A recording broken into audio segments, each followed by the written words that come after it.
Hey dudes, if you think airplane food is bad, just be glad you weren't born in the 1300s. Because medieval food, it was rough, meat was half rotten, bread was full of ground up bark, spices were expensive, salt was gold, and refrigeration was just a dream. Tonight, we're going back to the dinner table of the Middle Ages, where the stew was boiling, the ale was warm, and your only seasoning was, "Please don't let this kill me." If weird, miserable history helps you relax, hit like and subscribe. And tell me in the comments, what's the worst meal you ever had? Now dim the lights, forget the fridge, and fall asleep to a time when food was a gamble and flavor didn't stand a chance. You wake up hungry, the kind of hunger that feels like it's been gnawing at you all night. The chill in the room makes your bones ache, and the air smells faintly of ash and stale wood. The crackle of a fire in the hearth barely warms the room. As you roll out of bed, your feet touching the cold stone floor. Outside, it's still dark, but it's time to start the day. And today, like every day, you know exactly what your first meal will be. Bread. But this isn't the soft, fluffy loaf you might dream of. No, this is the bread of medieval Europe. Dense, dark, and made of rye that's been ground down until it's more grit than grain. You've had it every morning for as long as you can remember, but today, like most days, it's tough. The crust is so hard, it feels like you might break your teeth just trying to tear a piece off. You press your teeth into the bread, and you hear that grinding sound, the one that happens when your molars sink into something gritty, something more like stone than food. And that's the bread that keeps you going. This is breakfast, lunch, and dinner, all wrapped up in one. There's no such thing as fresh bread here. The loaves you bake today might last a week, maybe two, if you're lucky. The longer they sit, the harder they get, and the harder they are to eat. Bread, however, is something you can't live without. It's your daily survival, your lifeline. You might even begin to think of it as the only thing that stands between you and the cold grip of hunger. But there's a catch, there always is. It's not just the stale bread. If you look closely, you might see something in it. Something that could make you sick. Something you can't even name. Perhaps the flour's been mixed with sand from the millstone. Or worse, maybe it's been contaminated with something much more dangerous. Rye, the main ingredient, is cheap and it's grown quickly, but it's also tricky. If the grain isn't stored properly, if the weather's been too wet or too hot, then something else can grow in it. Something called ergot. It's a fungus. It's toxic, and it could make you hallucinate, even cause gangrene. If you're unlucky, it could kill you. But today, like every day, you don't know if the bread you're eating has that poison hidden inside. You don't have the luxury of thinking about it, though. Your stomach growls. And that's it. You rip another piece of the bread, dunk it in the thin, watery soup you've made, and continue chewing. You might think that the worst part is the bread itself, the texture, the grit. But it's the idea of it, the necessity of it. This bread, this rough, brown, heavy thing, is what keeps you alive. And you can't afford to think about how it could be killing you too, so you chew. Even though your teeth feel like they might crack, you chew. Even though your body is begging for something, anything else. There's no room for delicacy in this world, only survival. And yet, as the bread breaks into pieces in your mouth, you can't help but wonder, how long can you keep living on this? How long before something finally gives out? The days don't change much. You wake up hungry, you work hungry, and you go to bed with a hunger that sits quietly in your bones. Bread keeps you moving, but it never satisfies. Not really. And as the weeks go by, you begin to notice things, not just about the bread, but about the life wrapped around it. Each village has its own oven. It's not yours. It belongs to the Lord or the church, and if you want to use it, you pay. Not with money, you don't have any, but with grain, with labor, or with favors you'd rather not owe. Sometimes you trade a portion of your harvest just for permission to bake the bread that keeps you alive. Other times, you have to use your neighbor's batch, adding your flour to theirs, and hoping they don't take more than their share. There's talk, always, of someone getting caught using a private oven. The punishment isn't light. Fines, confiscation, sometimes worse. You'd think something as small as baking your own food would be your right, but it's not. In this world, even survival has a price tag. When it's time to mill your rye, you walk, sometimes miles. You wait in line because your family's grain is just one of many. You can smell the grain sacks before you see them. Some are clean, but others reek of mildew, mouse droppings, or worse. The mill is dark, loud, and always in motion. Stones grind against one another in a rhythm older than memory. You've been told that the dust from the stones ends up in the flour. You don't question it anymore. When your turn finally comes, you hand over the sack and pray the miller doesn't cheat you. He takes a cut, he always does, and hands back what's left. You carry it home knowing that it's lighter than what you brought. But there's no arguing. This is the way things are. At home, you mix what little flour you have with water, maybe a pinch of salt if you're lucky. If the season's been good, there's a little yeast from the last batch. If not, you try anyway. The dough is heavy. It doesn't rise much. There's no such thing as fluffy. You shape it into a flat grey mass and wait for your time at the communal oven. The queue is long, and the smell of burning crust fills the air. Some of the loaves blacken before they even reach the table. No one complains. Once your bread is baked, you carry it home like treasure. The crust is hard. The inside is dense. But it's warm, for now. And that warmth feels like comfort. It will be the last time it's soft. By tomorrow, it will feel like stone again. Sometimes you eat it plain. Other times you soak it in thin cabbage soup or sour ale just to soften it. You bite carefully now. One of your teeth cracked last week. There's no fixing that. There's no dentist here, no medicine for pain. You've started chewing on the other side of your mouth. It helps a little. You've heard of noblemen eating white bread, soft, sweet, made from pure wheat flour. They say it melts in the mouth, that it's so delicate it has to be handled gently. But you've never seen it. You've never tasted it. It might as well be a dream. In the evenings, you listen to old stories. The elders talk about bad winters, about famines when even the mouldy loaves were gone, about years when bark was ground into flour, when straw and crushed roots were baked just to trick the stomach. They speak quietly, as if the memories might still bring hunger back into the room. You wonder sometimes what it would be like to eat something fresh, something green, a fruit, a piece of meat with flavor. You dream about it, even though you've never tasted most of what you imagine. One day, a traveler passes through. He trades salt for shelter. That night, he shares stories about distant cities where people eat roasted pigeons and honey-glazed pies. He speaks of spices, real spices, not just wild onions and garlic, and of kitchens with more than one dish. You watch his face as he talks. He speaks like he doesn't know hunger, not the kind you live with. You ask what it tastes like, honey. He pauses, smiles, and says it's warm, smooth, sweet, and sticks to your teeth. You've never tasted anything like that. The idea that food could be sweet, intentionally sweet, feels foreign. And yet the way he says it, you believe it. That night, you eat your bread slowly. You close your eyes and try to imagine what it would be like if the bread was soft, if it had flavor, if it didn't hurt to chew.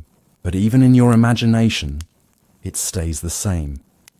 Grey, bitter, tough. You've heard rumours that some loaves aren't just made from grain, that, in the worst of years, people have used powdered bone. That clay is mixed in to stretch the flour, that children have died choking on crusts their bodies couldn't digest. The stories are whispered, not shared in daylight, but you believe them. You've seen too much not to. It's strange how normal it becomes, how you stop asking why things are the way they are. Bread is what it is. You chew, you swallow, you survive. And then you do it again the next day. But lately your hands have been shaking. You've noticed a burning in your limbs like fire under your skin. Your mother says it's just cold. But deep down you wonder, could it be the bread? They say ergot makes you hallucinate, that it crawls through your blood and poisons the brain. You remember old Marta from 2 farms over, how she screamed about wolves in her kitchen, then couldn't feel her feet, then didn't wake up. Her husband swore it was a spirit, but you heard the priest say it might have been the grain. Tonight, your bread tastes bitter, different. You swallow anyway. You lie back on the straw mat in the corner of the room. Your stomach aches, but that's nothing new. You've learned not to listen to it too closely. Still, as your eyes begin to close, you can't shake one thought. What exactly did I eat today? The next morning, you wake up slower than usual. Your body feels heavier, like your bones have absorbed the cold. The fire's gone out. You reach for your bread, but for a moment, your hand just hangs there. You stare at it, wondering if this will be the morning your body says no. But there's no choice. Hunger is louder than doubt. You break the crust. It cracks, not softly, but with a brittle sound, like dry wood snapping. You chew, again on the good side of your mouth, and try not to think about the burn behind your eyes. The bread tastes the same, sour, coarse, dull. It fills the space in your stomach, but never seems to give anything back. It's just wait. Later that day, you're working in the field when you see someone collapse. It's Marta's youngest son. His skin looks grey and his hands are trembling. He hasn't eaten in 2 days, not because there's no food, but because the last loaf they had made them all sick. The village healer blamed it on bad grain. You believe him. No one says the word ergot, but everyone is thinking it. That night, a neighbour knocks on your door. She says the Lord's steward is demanding more grain for tax. This month, not next. That means less for you.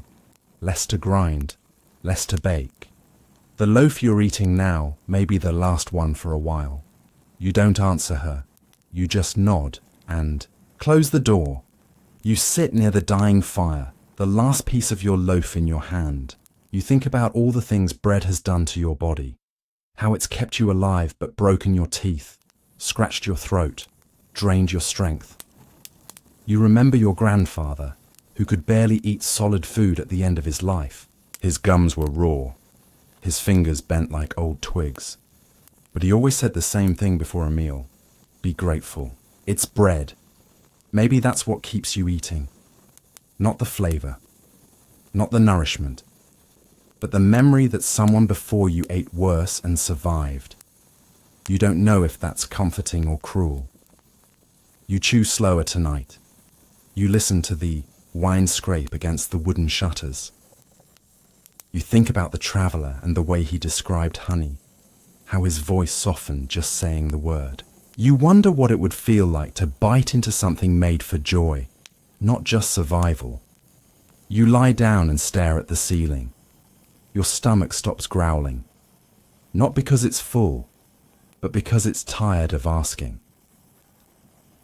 Weeks pass. The harvest is late this year. The grain is damp, milled too quickly, stored too poorly. You know this bread is bad. The taste is off. There's a sharpness to it, something chemical, but you eat it anyway. Everyone does. No one can afford to waste a single crust. And then it starts happening again. A man down the road loses his balance and falls into the hearth. He survives, barely, but he can't walk right anymore. A young girl in the next village stops speaking. Her eyes stare through walls. A woman near the church claims to see red animals crawling under her skin. The priest prays harder. The healer gathers herbs. No one says it's the bread. But you know, you're not a scholar. You've never read a book. But your body understands something your language doesn't. The grain is cursed. The bread is cursed. Not by spirits or punishment, but by mold, rot, and neglect. You can feel it in your hands when you knead the dough. You can smell it when the loaf splits open. It's in the air. Still, you eat. Because what's the alternative? You tell yourself it's temporary.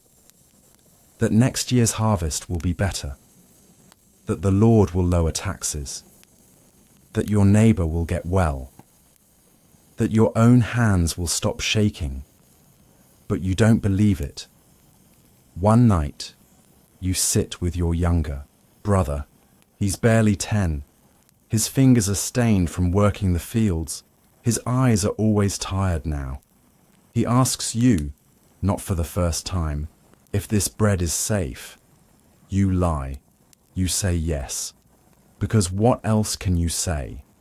That you're both eating poison. That this bread might be grinding you down from the inside out. He eats in silence. You watch his face as he chews. His teeth are young, strong, for now. You wonder how long that will last. You go to bed and you dream of softness. Not food, just the feeling of something that doesn't bite back. Something that doesn't fight you when you chew. Something that doesn't taste like earth and ash. In your dream, the bread is light. It crumbles in your fingers. It tastes like nothing and everything all at once. You don't wake up hungry. The next morning, the taste in your mouth is bitter. You chew the real bread again and again, and you think, this is the taste of history. Not kings and castles, not battles and crowns, but this, hard bread, hollow stomachs, broken teeth. This is what people lived on, what they fought for, what they suffered through in silence. They weren't remembered in books. No songs were written for them, but they survived, and somehow, so did the world. You take another bite, you chew, and you survive. It's a cold morning in 14th century Europe. The fog drapes over the land like a heavy blanket, and you can barely see beyond the edge of the village. You wake up, just as you have every day, to the sound of livestock and the faint clinking of metal tools outside your window. The sun hasn't risen yet, and the world feels heavy with mist. You pull yourself out of bed, feeling the cold of the stone floors seep through your worn-out shoes. There's no fresh water to drink, but that's nothing unusual. Water isn't something you can count on. It's dirty, it's unsafe, and it's unreliable. The stream near your house has been muddied from the rains, and the well, though deep, often carries strange tastes, perhaps a sign of something more sinister beneath the surface. In this time, water can make you sick in ways you can't always explain. And for most people, the idea of drinking it raw seems dangerous. It's a risk, and no one takes risks lightly. Instead, you turn to something far more common, something that has long been a part of daily life: beer. Beer in 14th century Europe isn't like the crisp, carbonated drink you might be familiar with today. It's not even like the beer your father or grandfather might have enjoyed. This isn't a drink for pleasure. It's a necessity. It's a tool for survival. It's as much a part of the day as waking up and eating bread. And, in many ways, it's safer than the very water that flows through your village. You can't help but wonder how it came to this. How did something so simple, water, become something you feared? But beer you trust, even if it's not exactly like the, oh, that king's drink, even if it's not a luxury. For you, beer is practical, it's life, it's sustenance. You fetch a mug and pour the brew from a barrel that's been kept in the cool earth near your cottage. It's thick, a deep amber colour and not too cold, just the right temperature to take the edge off the morning. The smell is rich with yeast, hops and malt. It's bitter and earthy. The taste is far from pleasant, but you drink it anyway. You drink it because you have to. In the early 14th century, water, often contaminated with bacteria, waste, and pollution, was an unsafe choice for anyone. Streams, wells, even the public fountains were filled with microorganisms that could give you fever, diarrhea, or worse, cholera. Dysentery and other diseases spread rapidly through communities, killing hundreds, even thousands. And when the water's safe enough to drink, it's often too foul-smelling and too unpalatable to swallow. But beer was different. Fermentation is nature's filter. It purifies water by turning it into something you can safely drink. The process of brewing beer, though rudimentary compared to modern methods, introduces yeast, which prevents harmful bacteria from thriving. It also has a low alcohol content, which makes it an effective purifier in a time when clean drinking. Water is a rarity. A small amount of alcohol in your beer actually makes it safer than water, reducing the chances of sickness. And it's not just for the grown-ups. Children drink it too. From the youngest in the village to the oldest, beer is what keeps you alive. You finish your first mug and feel its warmth spread through you. You're not drunk, far from it. In fact, the alcohol content is low enough that it doesn't cloud your thoughts, but it does ease your mind. Beer isn't just a drink, it's a cure-all. It's sustenance. It's the closest thing to safety in a world where the very earth beneath your feet seems to be conspiring against you. And beer is not just for the peasant class. The nobles drink it too, though their versions are much more refined. Their beer is more flavoured, more fermented, and often consumed alongside fine food. But for you, and for many like you, beer is sustenance. It's breakfast, lunch, and dinner. It's a companion to every meal. When you eat the bread, you drink beer. When you eat your stew, you drink beer. And when you end the day in the warm light of your hearth, you drink beer. There's no luxury in this beer. It's cloudy and often gritty, and it's not always brewed with the finest grains. Sometimes it's made from barley, sometimes rye, and sometimes even oats. Whatever the grain, it all tastes the same, earthy, thick, and bitter. But it fills you up. It keeps you going. It's a promise of survival, in a time where survival feels like the most fragile thing in the world. In the village, you hear talk of better times ahead. Some say that the town will receive a shipment of fresh water soon. Others say that the king's new decree will help clean the public fountains. But you're not sure you believe it. You've lived too long with bad water and questionable sources to expect much. The idea of clean, drinkable water still feels like a distant dream. But for now, beer will have to do. The brewing process is simple but important. The alewives, the women who brew the beer, work tirelessly over their kettles, stirring the malt and hops together with the water. The barley is soaked, boiled, and left to ferment for days before it's ready to be drunk. And while brewing is an art, it's also a skill passed down through generations. In some villages, beer brewing is considered a family business. In others, it's a communal effort. Either way, the beer must be made, and it must be made well, because without it, what else is there to drink? On some days, when you're feeling bold, you even add a little spice to your beer, ginger, cinnamon, cloves, if you're lucky enough to have it. These spices not only improve the flavour, but also mask the taste of any bad batches. Not that anyone complains. After all, it's beer, and when you're thirsty, it's the only thing that truly satisfies. As the day carries on, you finish your second mug. You start your work, you dig in the fields, or you tend to the animals, or you clean your tools. The fog lifts, but you're still tired. The beer helps though, it always helps. It keeps you steady, keeps you focused.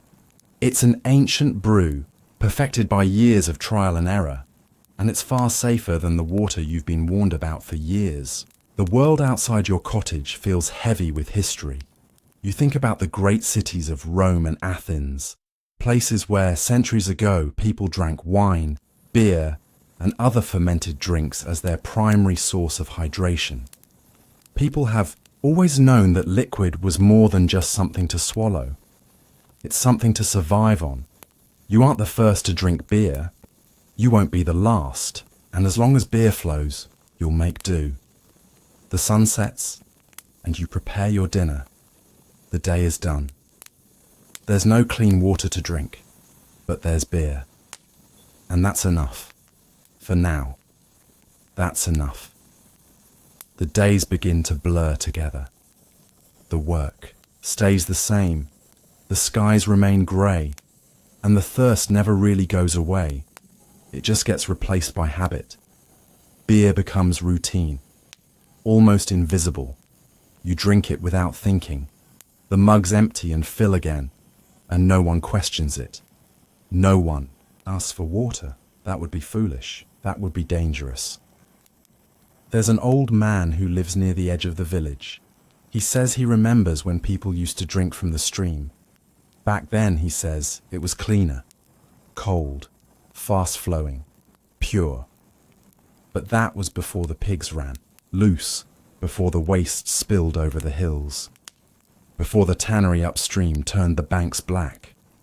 Now, the water stinks in the heat, and when it rains too hard, dead things float past.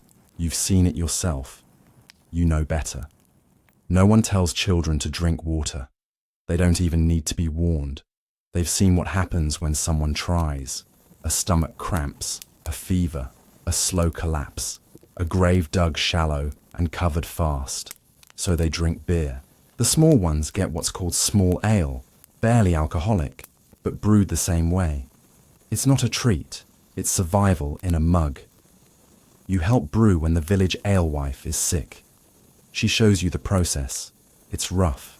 It takes time, but the steps are burned into memory. First, the malt is soaked in warm water to extract the sugars. Then it's boiled with herbs, sometimes hops, sometimes bitter roots, sometimes just what you can find.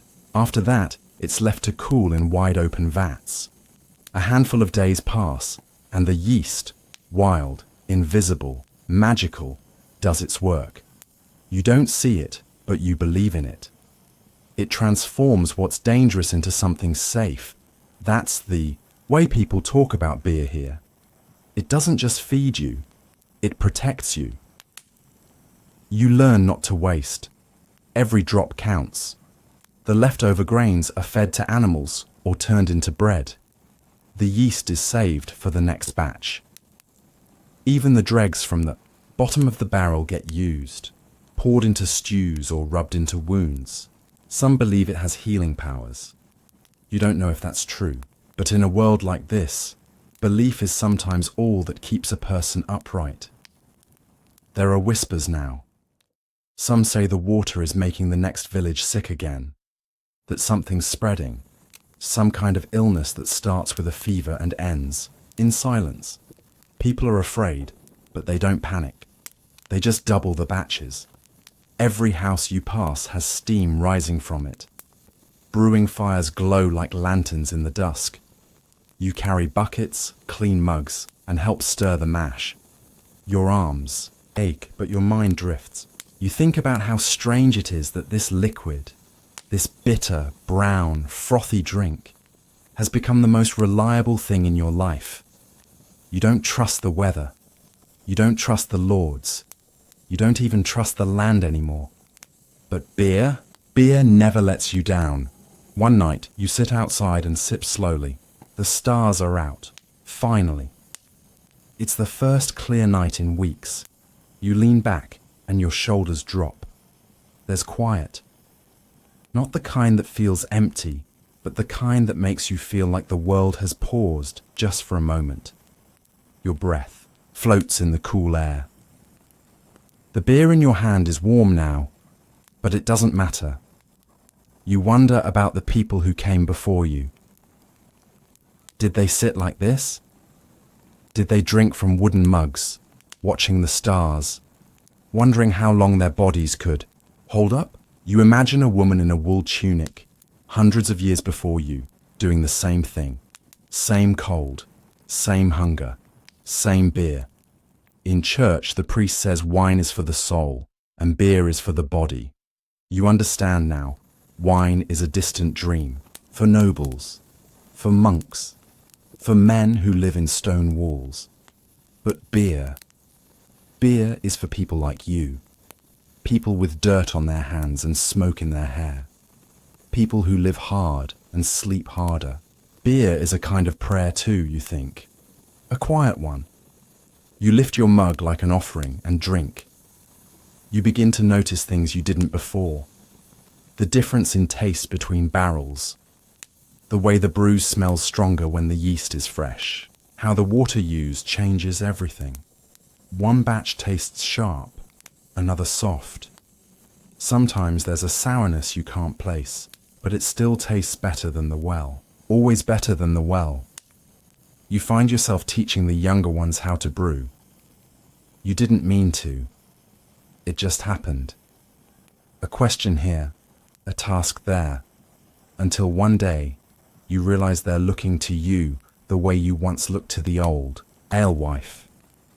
You smile, but say nothing. That's the way of it. Winter comes. The air turns hard and sharp. The barrels freeze at night and must be warmed by fire in the morning. You sip slowly, your fingers wrapped around the mug.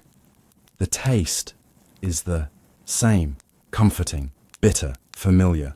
Someone dies, old age they say, but you hear whispers, it was the stream. A man found face down in the shallows. Too weak to climb out, too stubborn to trust the ale. No one says it outright, but you feel it in the silence.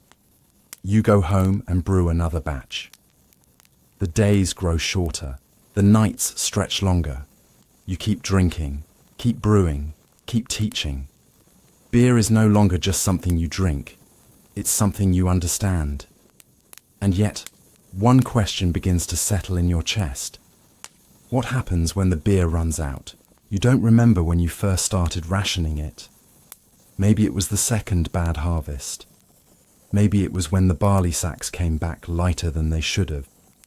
But now, as winter presses harder against the walls of your cottage, the brewing barrels feel emptier, and the weight of that reality settles on you heavier than the cold ever could. The fire crackles low. You pull your mug close, watching the beer swirl slowly in the dim light. It's the last of the good batch. You sip it slowly. Bitter, yes, but full. Alive. Familiar. They say beer saves lives, and you've come to believe it. Not because it heals, but because it stays. When water turns foul and food runs thin, beer doesn't just quench your thirst. It keeps you steady, upright, calm.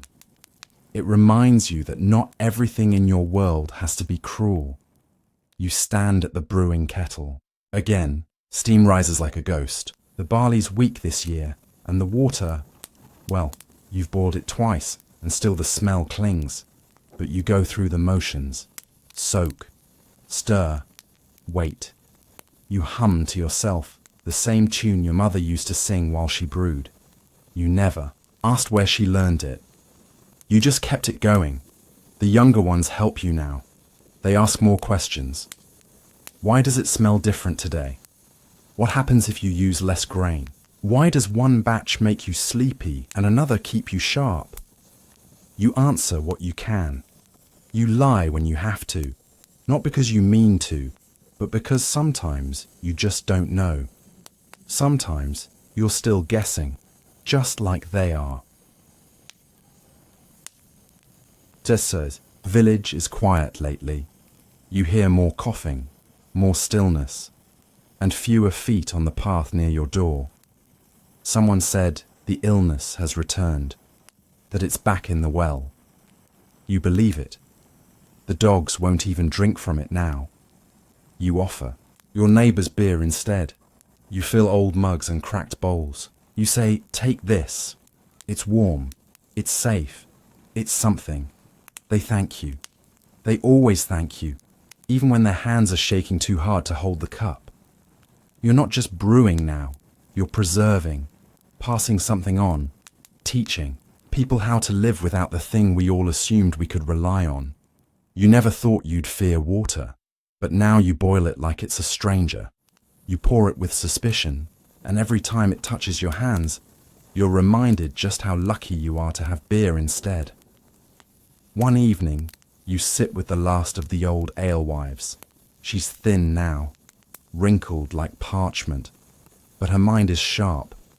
She takes one sip and smiles, slow and soft. You brewed this? She asks. You nod. It's clean, she says. You kept it clean. There's a pause. Do you think they'll remember? She asks. Years from now. That beer was the only thing we trusted. You don't answer, but you think about it. Will they? Will anyone remember the smell of wet barley in a cold room? The way the steam from a brew pot curled around your arms? Will they remember how beer wasn't always about celebration, but about staying alive? You wonder. Spring creeps back eventually. The ground softens, the air warms. But the water still carries its old risks. People begin to forget. They drink from the stream again, slowly, cautiously, then carelessly. But you don't. You still brew, still teach, still pour beer with careful hands and a steady heart. You know what the water did. You know what it can still do. You don't need a priest or a healer to remind you. You remember on your own. At night, when the wind is quiet and the world finally rests, you sit by the fire. A small mug of ale in your hands. The recipe has changed, slightly, a little cleaner, a little richer, but it still tastes like memory, like survival.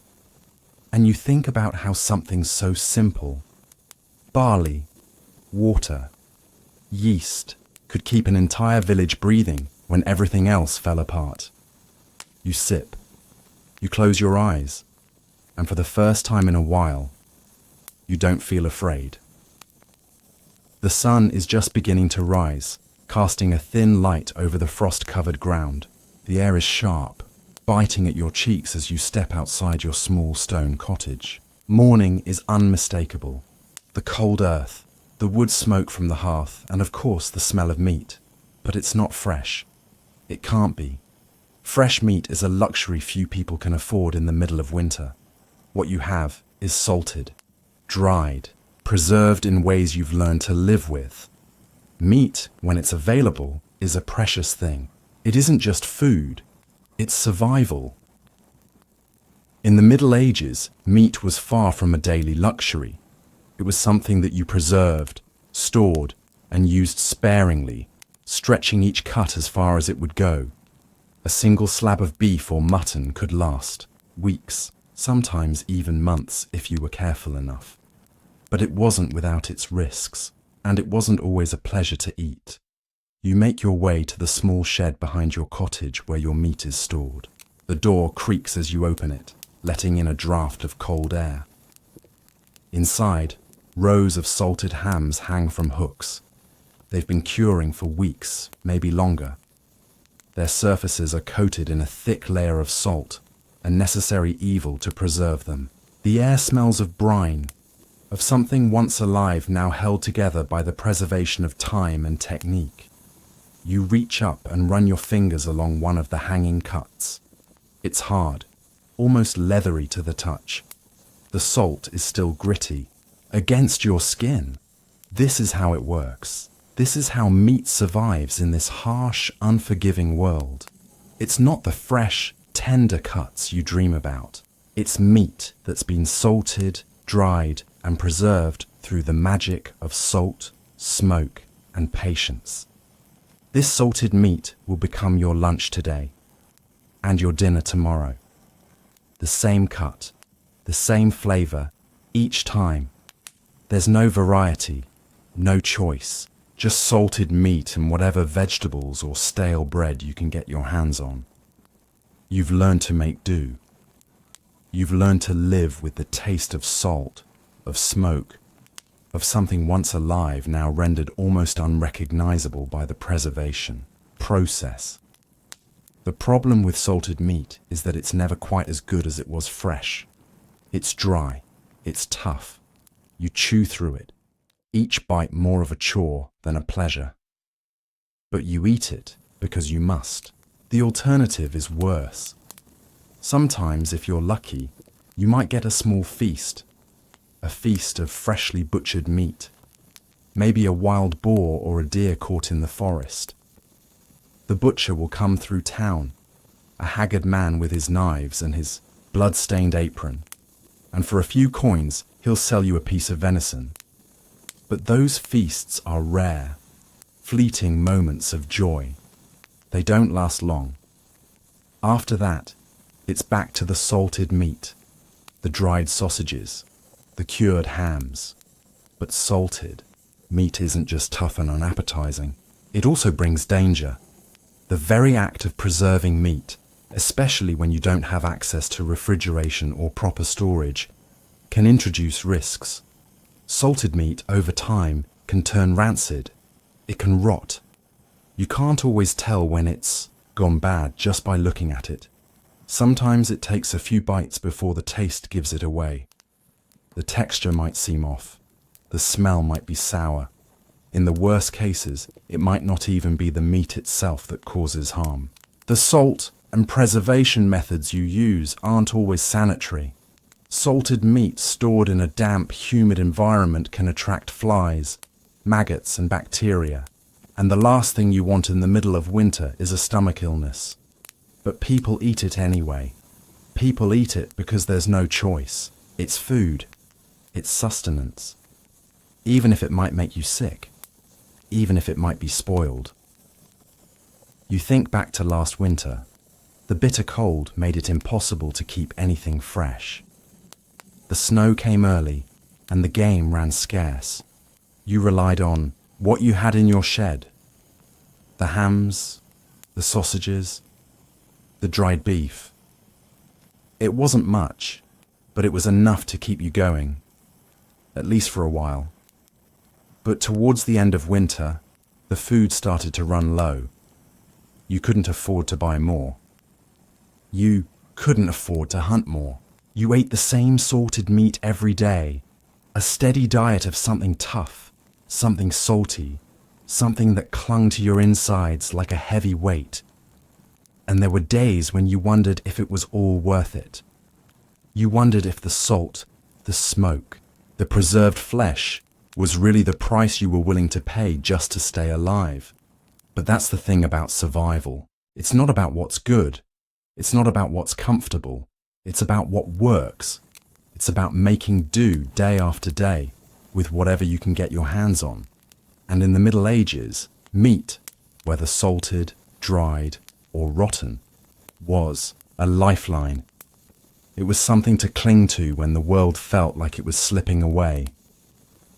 You cut off a piece of ham, its surface crackling under the knife's edge. You bite into it slowly, chewing carefully to break it down. You can taste the salt, the smoke, the dryness, but at least it's filling. At least it's something.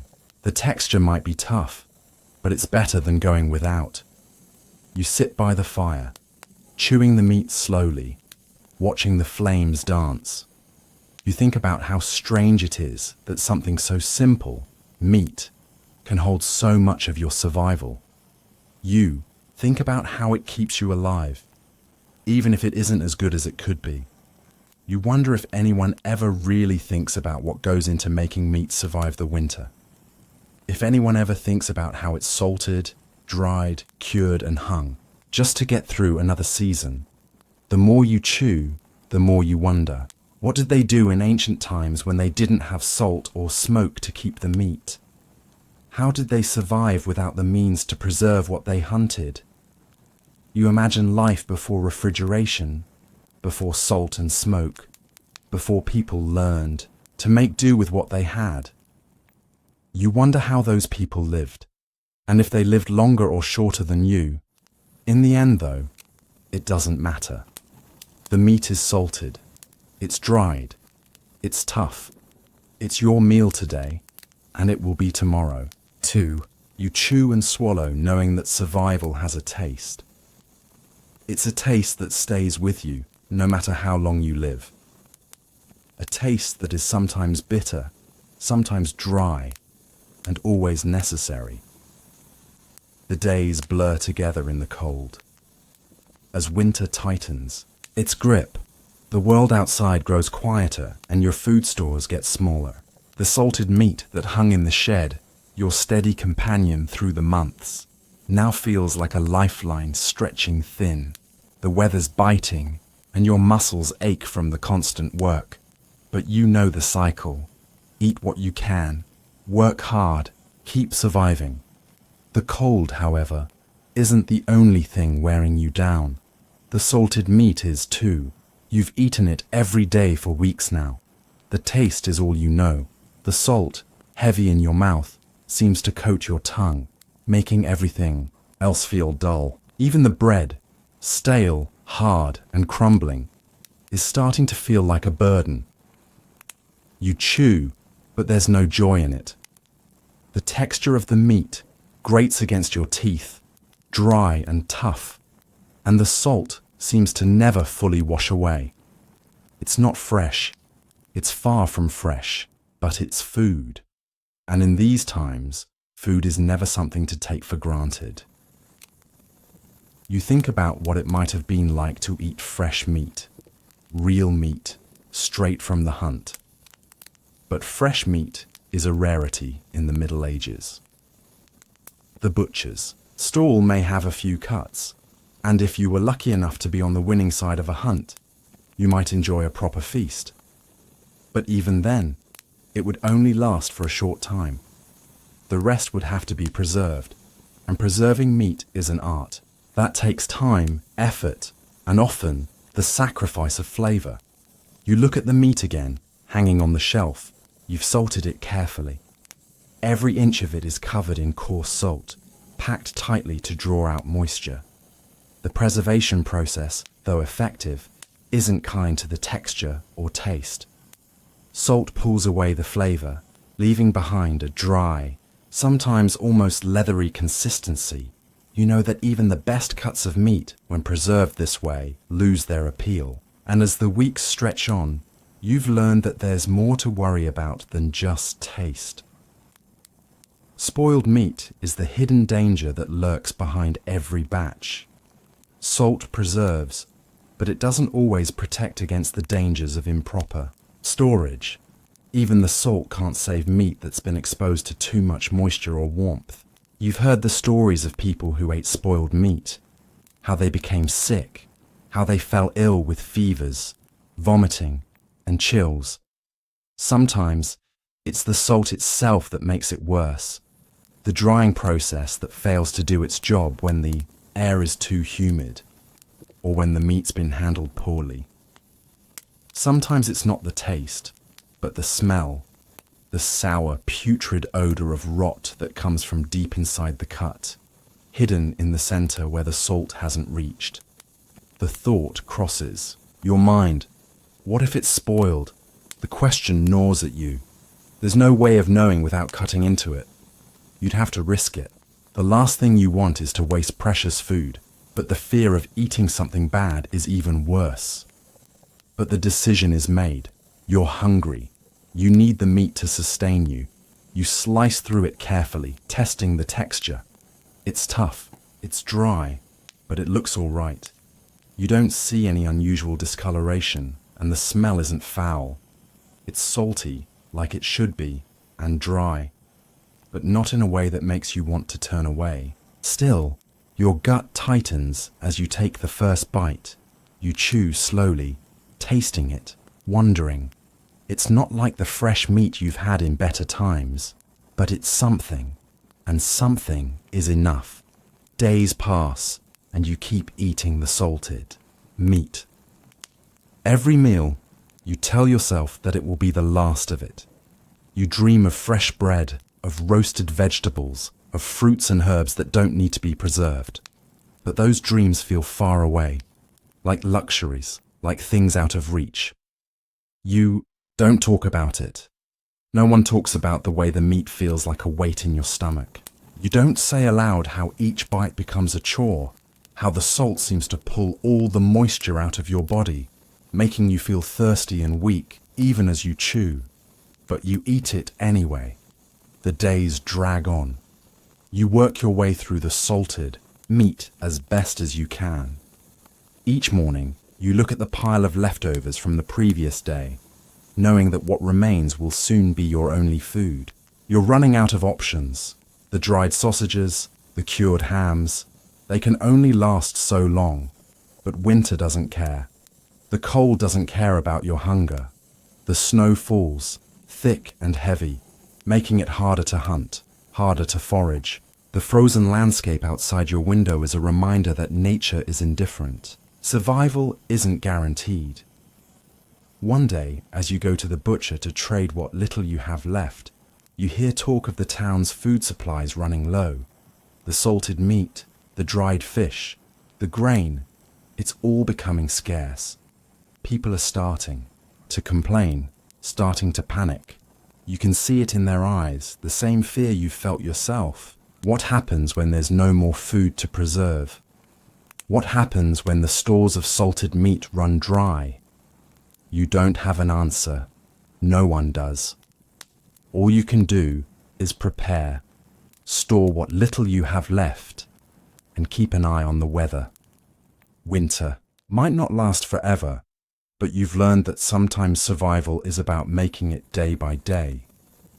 It's not about the taste of the meat or the flavor of the bread. It's about what's left in your hands and what you can hold on to. You take another bite of the salted meat. The salt coats your mouth.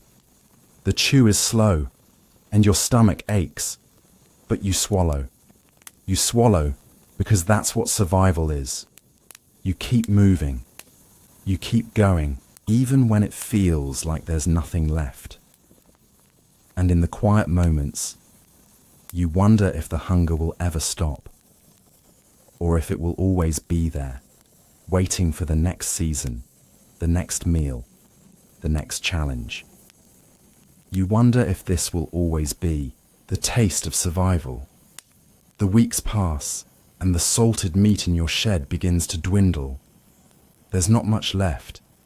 You've rationed it as best as you can, stretching every slice, every scrap, until there's nothing more to give. The cold continues to press in, relentless. And still, you're left with the same old options. Salted meat, stale bread, and whatever meager scraps of vegetable remain. You've been to the marketplace a few times, hoping for a change. Maybe someone has hunted.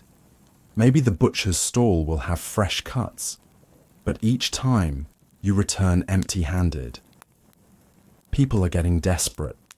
The rich might have food hidden away, but the poor have nothing left but their reserves, and those are quickly vanishing. The merchant's cart that once sold fresh meat now carries only dried goods, salted pork, dried fish, and cured beef. Everything is preserved, and no one is willing to part with it. The price of fresh meat, when you can find it, is so high, it's not even worth considering. As you stand by the hearth one evening, the fire crackling and spitting sparks into the air, you feel the weight of it all. The salt, the stale bread, the biting cold, and the ever-present hunger.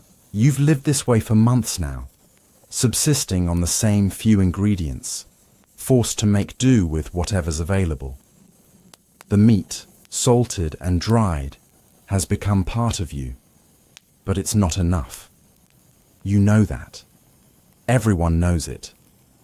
But it's all you have. And in these times, that's the hardest lesson of all. Survival often doesn't taste good. And still, you chew. You've learned to survive on this meat, though you've long since lost track of how many times you've eaten it. You stop counting when the salt is the only taste you know. You stop complaining when the flavor is so familiar that it feels like part of your soul.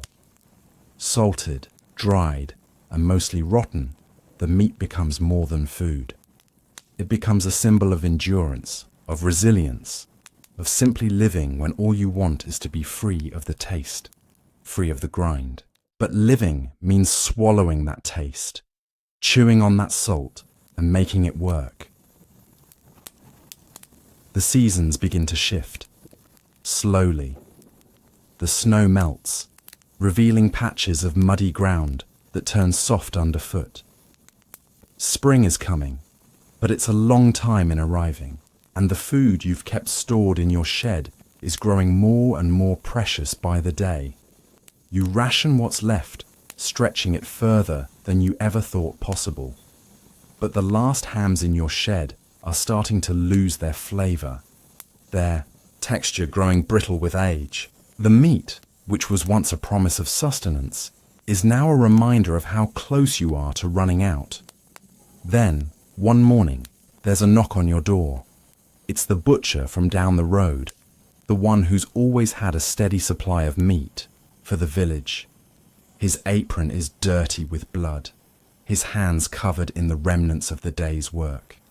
"I've got something for you," he says, his voice grim. He steps aside to reveal a small parcel wrapped in linen. You open it carefully, knowing what it might contain, but you're unprepared for what you find. A cut of fresh meat. Not salted, not dried, but fresh. The smell hits you immediately. Rich, savory, a far cry from the dry, salty scraps you've lived on for months. You've forgotten what fresh meat tastes like.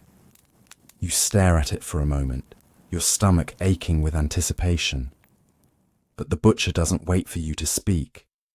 He places the meat in your hands and gives you a grim look. "It's all I have left," he says. "Take it. Just know that this won't last forever." The weight of the meat in your hands feels heavier than it should. It's like holding something precious, fragile. You swallow hard, knowing that you can't keep it for too long. You don't have the means to preserve it the way you did the salted cuts. Fresh meat is fleeting. You must eat it, and eat it now. You cook it slowly over the fire. The aroma fills the room, a rich scent that's foreign to you now, like something out of a dream. You can't remember the last time you've eaten something like this. Something soft, tender, juicy. You slice it, slow and careful, savoring the feeling of a knife cutting through something that isn't tough, that isn't dry. It feels like luxury. It feels like a lifetime ago. As you take your first bite, the meat is soft in your mouth. It's moist. It's full of flavor in a way that salted meat could never be. The richness, the tenderness, it's almost overwhelming. For a moment, you forget everything else. The cold, the salt, the long months of preserved food. You focus on the taste, letting it linger on your tongue, reminding yourself of what it was like to have something good, something real. But as quickly as the feeling comes, it fades. The reality sets in. You know this fresh meat won't last long. You know that the salt, the dried hams, the preserved cuts are what will carry you through the days ahead. You know that when this moment is gone, you'll return to the familiar taste of salt, of preservation. The thought weighs on you. How long can you keep doing this? How long can you survive on salted meat, day after day, when the world outside is still cold and unyielding? It's not about hunger anymore. It's about what the meat represents. It's about survival, about making it through when there's nothing left to eat but the preserved remnants of a time gone by. It's about the strength to keep chewing when everything else seems empty. And when the meat is gone, when the last piece is swallowed, you know the cycle will start again. You'll be back to the salted, dried, and mostly rotten, but for now, you eat. And for once, you don't feel like you're surviving. For once, you feel like you're living. The wind howls outside your small cottage, rattling the wooden shutters. Inside, the air is heavy with the smell of damp earth and smoke from the hearth. The fire crackles weakly, struggling to push back the cold that creeps into every corner of the room. Your hands are stiff from the chill, and you can feel the hunger, gnawing at your insides. But hunger is something you've learned to live with. It's a constant companion in these times. When you were a child, you remember your mother telling you stories of grand feasts, of days when people ate until they couldn't move. You remember hearing tales of rich meals, of roasted meats, and bread soft enough to tear with your fingers. But those stories are from another world, one you will never know. You've never tasted such things. Here, in this small cottage, your meals are much simpler. Your pantry, if you can call it that, is stocked with little more than dried grains, turnips, and the remnants of last season's vegetables. The garden you once tended is now little more than a patch of frozen soil. The cold has eaten away at it, leaving only a few shriveled roots and withered leaves. You can't afford to plant anything new, not with winter hanging heavy in the air and the threat of more snow. The last few days have been tough. There's little left in the cupboard, and what's there won't last much longer. The bread is stale, hard as rock, and the pot of gruel you've been eating has started to taste like nothing at all.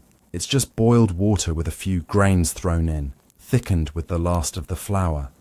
There's no meat, no cheese, no flavour, just something to fill the stomach, something to keep you going. You take a bowl from the shelf and ladle out a portion of the gruel. It's thin, watery, and unappetizing, but it's food. It's warm, and that's something. You sit down at the table and take a bite, chewing slowly. The texture is unpleasant, and the taste is non-existent, but it fills you up for now. And that's all that matters. You can't afford to be picky.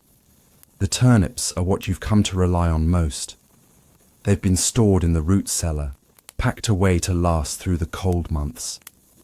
They're not much, small, bitter, and often overcooked, but they're better than nothing.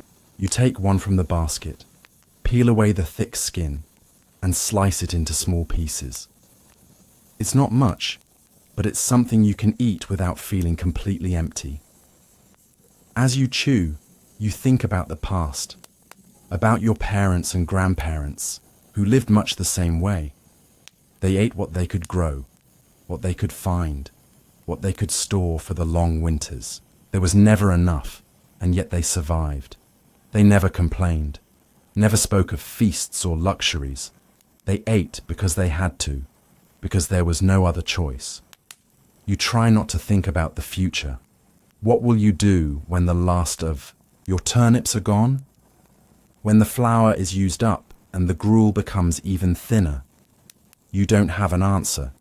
You never have. The only thing you can do is keep going, one day at a time, hoping the next will bring something more, something better. As the day wears on, the cold seeps deeper into your bones. The fire is dying, the logs crackling softly as they burn down to ash. You pull your blanket tighter around your shoulders and think about the long months ahead. You don't know if the weather will improve, if the crops will yield anything, if the trade routes will bring anything useful to the village. For now, it's just you. the gruel, and the turnips. But even in these moments of quiet desperation, there's something else that lingers, something intangible. It's not a taste, not a flavor, but a feeling. It's the thread of hope that runs through everything, even in the toughest times. You may not have much, but you have this. You have the will to survive. And that's more than most people have. You finish your meal, scraping the bottom of the bowl for the last of the gruel. Your stomach is full, but not satisfied. There's always hunger left over, not just in your belly, but in your heart. You long for more than this. More than gruel, more than turnips, more than the cold, empty nights that stretch on forever. You long for something that feels like abundance, like the stories your mother once told you. But those stories are just that. Stories. The world you live in now is about survival. And for today, survival is enough. You wash the bowl and set it aside, the feeling of emptiness still lingering inside you. It's not hunger, not exactly. It's something else. A feeling that comes from the slow, steady rhythm of this life. The same day, the same tasks, the same food. The monotony is something you've gotten used to, but it doesn't make it any easier. The fire is almost gone now. Just a few embers left glowing in the hearth. You sit for a while, watching the flames die down, the heat leaving the room with each passing moment. You feel the cold begin to creep in again, and you pull the blanket tighter around you. You know you'll need to sleep soon, and tomorrow will be another day of gruel, of turnips, of surviving. But for tonight, you let your mind wander to places where the food is plentiful, where the fire never goes out and the hunger never returns. You know it's a dream, a fantasy, but it's a dream you hold on to in the quiet moments, a dream that helps you keep going even when everything else feels like it's falling apart. Tomorrow, you'll wake up and do it all over again. The days begin to feel like they blend into one another. You wake, eat, work, sleep, repeat. Time has a way of slowing down when you're living like this, with only the bare essentials to sustain you. The fire in the hearth burns low each night, and every morning you're greeted by the same cold, the same hunger. The gruel is thinner now, and the turnips are smaller. The last of the stored vegetables are beginning to shrivel, and the once full baskets now sit half empty. You've grown accustomed to the taste of them, that bitter sharpness, but every bite is a reminder that the winter isn't over yet. Some mornings, when the cold feels unbearable, you wonder if you're going to make it. You wonder how long this can go on. But then you take a breath, and you remind yourself of the one thing you've always known. You can survive. It's what you've always done. It's what your parents did. It's what your grandparents did, and it's what you'll do, even when it feels like the world is closing in around you. The wind howls louder now, the frost creeping deeper into the stone walls of your cottage. The seasons have been cruel to you, and the warmth of the spring feels like a distant memory. You still have a few sacks of flour left and a small stash of salt, but you know they won't last long. You've stretched them as far as you can, using them sparingly in whatever meals you can muster up. The bread is nothing more than a rough, crumbly affair, barely edible, but it fills the gaps in your stomach. The meat, salted and dried, is becoming more of a burden than a blessing. You've been living on it for months now, and its taste has become so familiar it's almost like eating nothing at all. The salt, which once felt like a blessing, now feels like a weight, something that clings to your throat and leaves a dryness. Behind that, no amount of water can wash away. Some nights, when the cold seeps into your bones and the gruel is the only thing you have, you lie awake, staring at the dark ceiling, feeling the emptiness. The hunger never quite goes away. You tell yourself it's just a feeling, that your body is doing its best to survive, but it's harder to ignore when it becomes the thing you think about when you wake up, when you eat, when you lie down to sleep. You find yourself thinking about the stories your grandmother used to tell you, about how, when she was young, they survived on a diet of whatever they could grow, turnips, cabbages, whatever the earth would give them. She spoke of the endless winter days when the ground was frozen solid and the sky never seemed to warm. She spoke of the seasons when they had nothing but the roots of the earth to fill their bellies. And yet they made it through. They lived. They survived. And now you realize that you've become like her, living on what you can find, what you can store, what you can scrape together. You've become part of a cycle that stretches back for generations, surviving on whatever meager scraps the earth provides. It's not glamorous. It's not easy. But it's life. The turnips are running out now. What remains in the root cellar are shriveled, brown things that are hard to peel and bitter to taste. But you keep eating them. You keep swallowing, even though the texture makes your teeth ache and the taste leaves you longing for something, anything else. There's no choice. There's nothing else. You've started saving the greens that grow wild in the nearby woods. Some of them are bitter and tough, but they're a small relief from the monotony of the turnips and gruel. They're not much, but they're something. You gather them when you can, adding them to the pot to give the gruel a little more flavour. It's a small thing, a tiny addition, but it feels like a luxury. There's an old woman who comes by the village from time to time, a healer of sorts. She sells herbs and potions, and sometimes, if you're lucky, she'll have something useful, like dried mushrooms or berries, or even a little honey. But the price is always too high for most people, and you can never afford to buy much. You know that if you could get your hands on some of those things, you could make your meals a little more bearable. But for now, it's just the turnips, just the gruel. Sometimes you wonder if there will ever be an end to this cycle, if the day will ever come when you can sit down to a meal that's more than just survival, a meal that's filling, that's satisfying, a meal that doesn't taste of salt or bitter roots. You dream of such things sometimes, imagining what it would feel like to have something fresh, something sweet, something that wasn't fought for, wasn't scraped together from the earth. But those thoughts are fleeting. The cold is always there, the hunger always waiting, the next meal always uncertain. The world has a way of making you forget what it feels like to have enough, to have more than enough, to live like you don't have to count every grain, every scrap, every drop of water. As you sit by the fire, stirring the last remnants of the gruel, you can't help but wonder how much longer you can keep doing this, how much longer you can keep living like this, on the edge of hunger, on the edge of survival. How much longer before the hunger wins? But then a thought crosses your mind.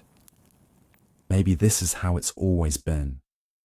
Maybe this is the way it's always been for people like you.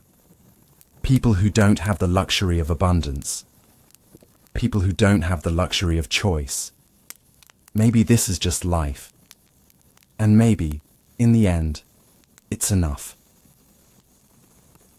You take a slow sip of your gruel, feeling the heat slide down your throat. The warmth is a small comfort, a temporary relief. You close your eyes and for a moment, you allow yourself to rest. The hunger will always be there, but for now, it's quiet. For now, you survive. The days crawl forward, slow and heavy. The cold lingers, an unwelcome guest, always present, always pulling at your bones. Each morning is a quiet struggle to gather what you can. The root cellar has little left. The last of the turnips are withered, their leaves long gone. The gruel is thinning, and the bread, if you can still call it that, is now little more than crumbs. The hunger gnaws relentlessly at your stomach, at your thoughts. But you don't talk about it. You don't complain. There's no use. You've seen your neighbors do the same. Survive in silence. Bear the weight of each day as it comes. The seasons refuse to change in the way you hope.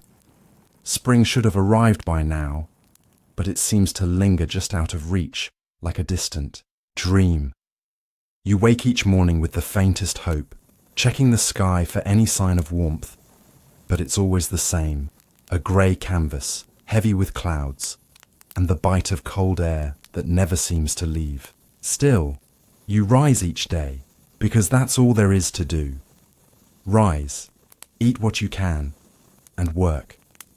You gather what little is left, the last scraps of vegetation from your garden, the few greens that survive in the woods. The small herbs you pick are a bittersweet luxury, but it's not enough. You know it. Everyone knows it. The children are quieter now. They don't complain when they're hungry.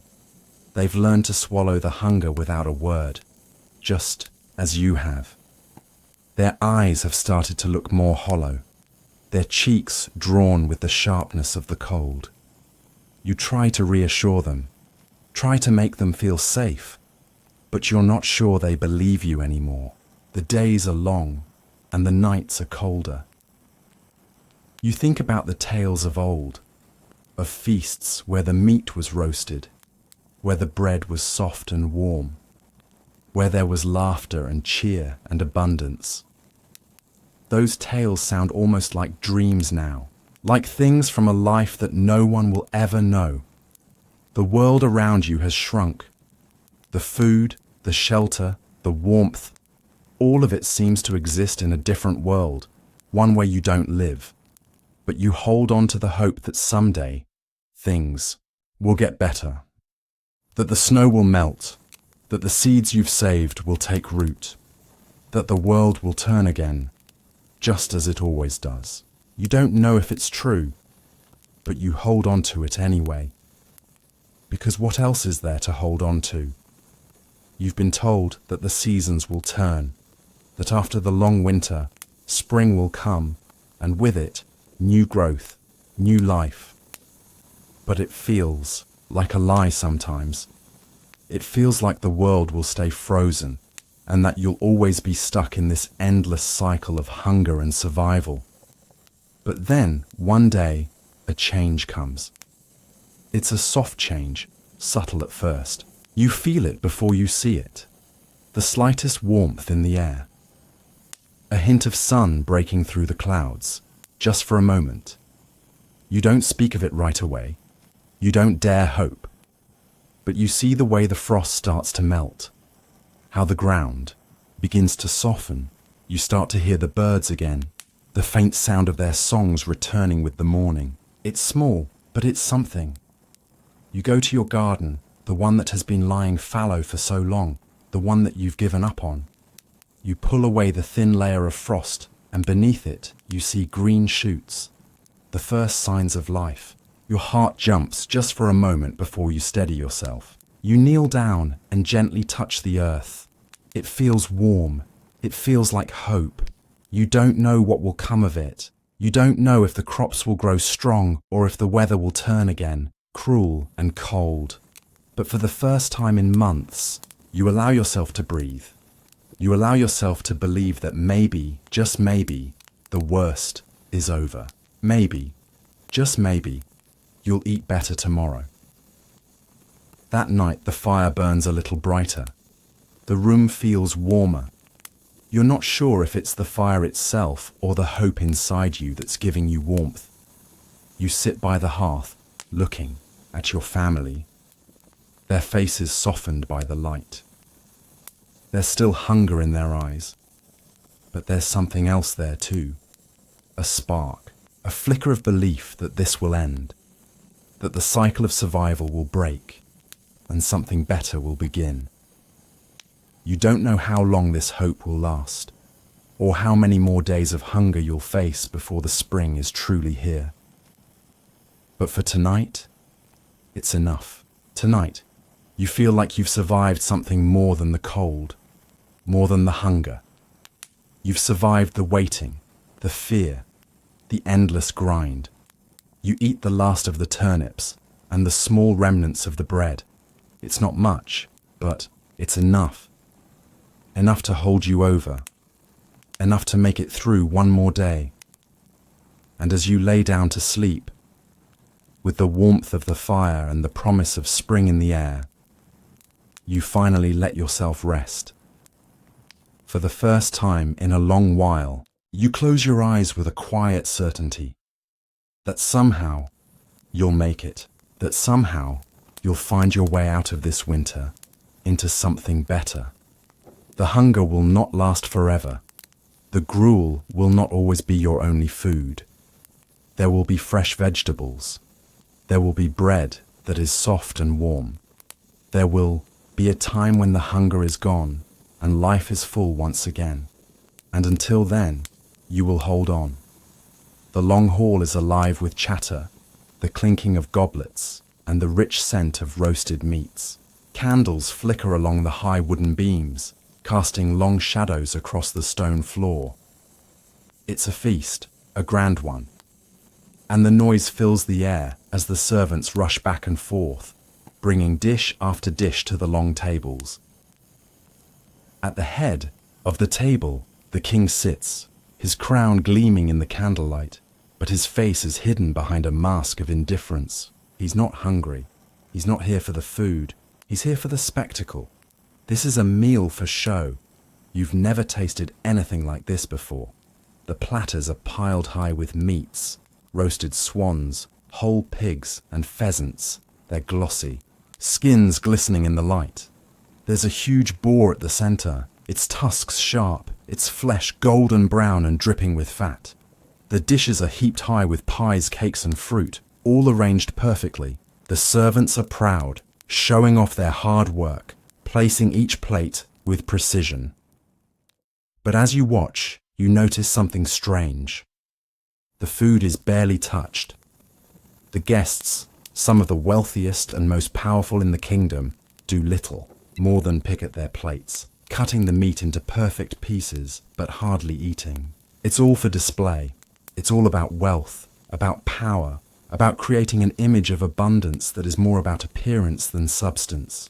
You've seen this before. The rich and powerful don't always care about the food. What matters is what's in front of them, how much they have, how much they can show. They eat not for hunger, but for the spectacle of it all. And the food, it's a prop. It's a status symbol, a way to flaunt power and control over the ones who will never see such a feast, the ones who eat whatever they can get, whenever they can. You've seen this kind of waste your whole life. Not just here, at the king's table, but everywhere. The noble classes treat food as something they can afford to waste, something that has no value because they can always get more. But for you, for people like you, food isn't something to waste. Food is survival. It's a commodity, a necessity. As the evening progresses, the food sits, untouched. The meats grow cold, the pies begin to harden, and the fruit wilts on the table. But still, the guests smile, sip their wine, and talk about matters of court, of lands and titles, of power and politics. They speak of war and alliances, of trade and treaties, but none of them seem to care about the food before them. You think about the days when food was precious, when a meal was a battle won. The bread, the meat, the vegetables, they weren't just part of your life. They were your life. They were what you fought for, what you survived on. But to them, to the noble class, the feast is an afterthought, a show of abundance, a display of their superiority. You shift uncomfortably in your seat, noticing that the servants are beginning to remove the dishes, taking away the untouched food. Some of it will be thrown away. Some of it will be saved for later, but the fact remains, the wealthier the person, the less they appreciate what's before them. And yet, as the food disappears, you can't help but feel a twinge of disgust. This is what they value: show, appearance. It's not about the flavor, it's not about the nourishment, it's about the image.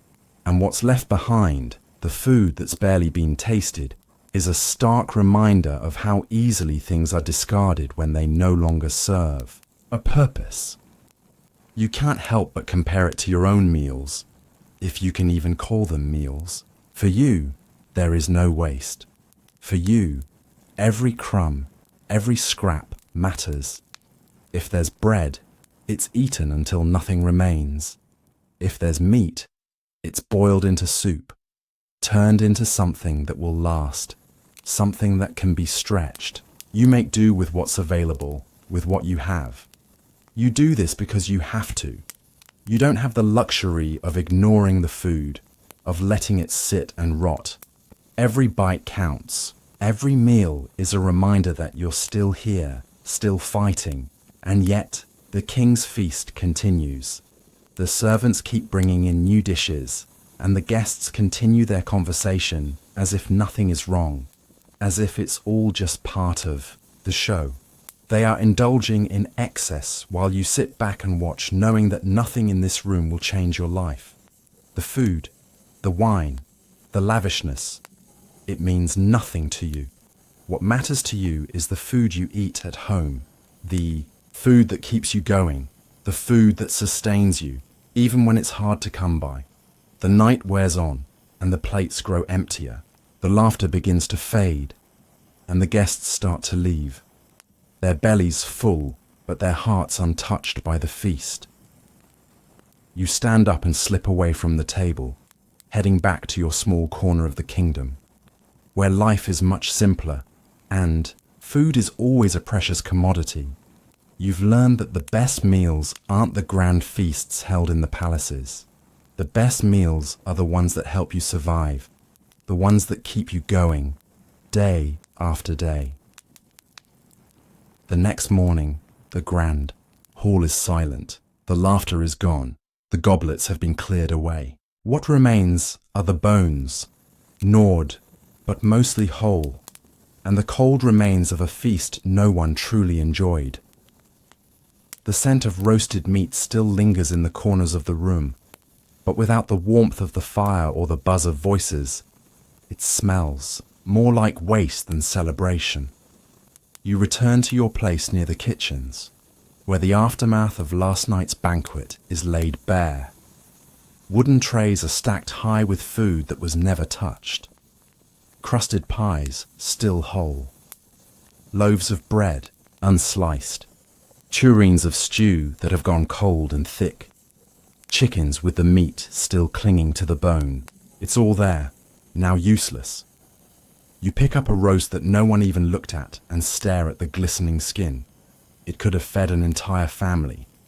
Instead, it sat for hours on a silver platter, cooling in the air, waiting for admiration rather than hunger. And this, you realize, is how the upper table works. It isn't about the meal, it's about the illusion. The king isn't feeding people, he's performing. The nobles don't eat to live, they eat to be seen. Every dish is a statement. Every platter says, look what we can afford to waste. It's strange how the richest people you've seen are also the ones who seem the least interested in food itself. You once believed that kings must dine on flavors so rich, so rare, that they'd never leave a plate unfinished. But now you know the truth. The food is dressed up, gilded, coated in spices and adorned with fruits not meant to be eaten but displayed. But beneath it all, it's no better than what's made in your neighbor's hearth. In fact, it's often worse. You've overheard the cooks muttering under their breath, how the food is rarely fresh, how the spices are used not to enhance but to disguise. A foul piece of meat can be turned into a royal delicacy with enough pepper, cloves, or vinegar, That swan on the table? It's been killed days ago, reheated, painted with wine and honey to shine under the candlelight. And the gilded pies? The crusts are inedible, baked solid only to impress the guests, not to feed them. But no one complains, no one at the high table dares to speak about flavour. They speak of appearance, of presentation. The dish could taste like ash, but if it looks magnificent, no one questions it. That's the point. That's the culture. You watch the kitchen boys scrape leftovers into bins. Some of it might be sent to the servants, but not most. The good parts are gone before it reaches the scullery. What remains is skin, fat, bone. Sometimes they boil it for broth. Sometimes it's simply discarded. What could have fed dozens is thrown into the troughs behind the castle. It reminds you of a memory. One winter, years ago, when your family had nothing left but boiled onion skins and stale barley. You remember your mother crying while ladling out the last of the thin soup, knowing it wasn't enough, knowing her children would go to bed still hungry. You drank it anyway. No one complained. It was something. It was warm. And now, here, in this palace of abundance, you see food left to rot. You see waste praised as luxury. You see dishes made not to nourish, but to impress. The irony is hard to stomach. Later that day, you step outside to fetch water. In the courtyard, you pass a servant holding a basket of discarded bread, half loaves that never left the table. He offers you one without a word. You take it, run your fingers over its still soft crust, and wonder how many hands it passed before it reached yours. You tear off a piece and taste it. It's sweet. Rich with butter, probably made from white flour. You've never had anything quite like it. For a moment, you understand why the nobles wanted it on the table, but they never touched it. They never looked at it. And now it's yours. You eat slowly, not out of guilt, but with the quiet realization that this bread, wasted and forgotten, means more to you than it ever could have to them. As the evening returns, the hall is once again being prepared. New tablecloths, fresh flowers, more meat already roasting in the kitchens. The next feast is being assembled, and the cycle begins again. More food will be cooked, more dishes will be ignored, and more people, like you, will sneak scraps from the shadows, trying not to think too much about what's thrown away. You wipe your hands on your apron and return to work. The scent of cinnamon and garlic fills the air. Somewhere in the distance, a nobleman's voice echoes through the stone walls. You don't listen. You've heard enough. You already know how this night will end. The feast begins again, this time with more food than you thought possible. The fire burns brighter, the tables are set with silver and gold, and the guests are laughing. The music begins to play softly in the background, and the servants bustle around, bringing in plates and goblets. But this time, something feels different. The excess, the display, is all too familiar. You can't shake the feeling that it's all for nothing. The king, with his grand crown and his resplendent robes, sits at the head of the table, a throne of rich wood beneath him. His attendants hover near, ready to serve, but his eyes are empty. His hands, though adorned with jewels, never touch the food. He watches his guests eat, but he does not join them. The dishes are brought in one by one: roast lamb, freshly made pies, fruits of every kind, all shimmering with golden glazes. But no one really eats. They take a bite here, a slice there, but no one is truly hungry. It's all part of the show. The court jester dances around the table, juggling fruit and singing songs, and the guests applaud, but their applause doesn't come from enjoyment of the meal. It comes from the performance, the spectacle of it all. The food is nothing more than a prop in this grand theatre. It's not meant to satisfy, to nourish. It's meant to impress. You stand off to the side, watching from the shadows. The last of your stolen bread rests heavily in your stomach. It feels almost out of place here, in this grand hall, surrounded by the wealth and waste. You didn't expect to be here tonight. Didn't expect to catch a glimpse of the feast. But here you are, watching, waiting, hoping for another scrap. As the hours drag on, you notice the same pattern repeating. The lavish platters of food sit untouched. More wine is poured, and the guests take small sips, but most are too full to care about eating. The few who still try to fill their bellies find the food unappetizing, too rich, too seasoned. It is a show, but it's a hollow one. The food might be expensive, but it's not what any of them truly need. At some point, you catch a glimpse of the steward, who stands nearby watching the feast unfold. You know his face. He's the one who keeps the tally, who ensures that every guest is accounted for, who organizes the grand table. He walks past a platter of pheasant, and without a second thought, takes a piece for himself. He stuffs it into his mouth quickly, without savoring it, as if he too has forgotten the point of it all. You shake your head. It's all too much. The nobility has everything they could ever want, and still they don't want it. Their bellies are full, but their spirits are empty. They're surrounded by abundance, yet they lack the one thing that food should give them: nourishment. The feast stretches on, and you can't help but feel the bitterness rise in your throat. You've seen it, time and time again. The king may have a table full of food, but you've eaten meals that have meant something, that have kept you going when nothing else could. You've fought for every bite, every drop of nourishment. And here they are, throwing it all away, wasting it because it doesn't matter to them. It was never about the food. You think of your family at home, how your mother would fuss over the smallest scraps, how she would make a stew from what little was left, stretching it into another meal. You think about the time you spent in the garden, tending the earth, making sure that every seed you planted had a purpose, that every turn of the soil was worth it. You didn't have the luxury of pretending food was an afterthought. As the night goes on, the guests start to leave. The music fades, the laughter grows quieter. The hall begins to empty, and the plates, still half full, are collected and taken away. In the back of the kitchen, the servants clean, and the food that was once a symbol of wealth and grandeur is carted off to be discarded.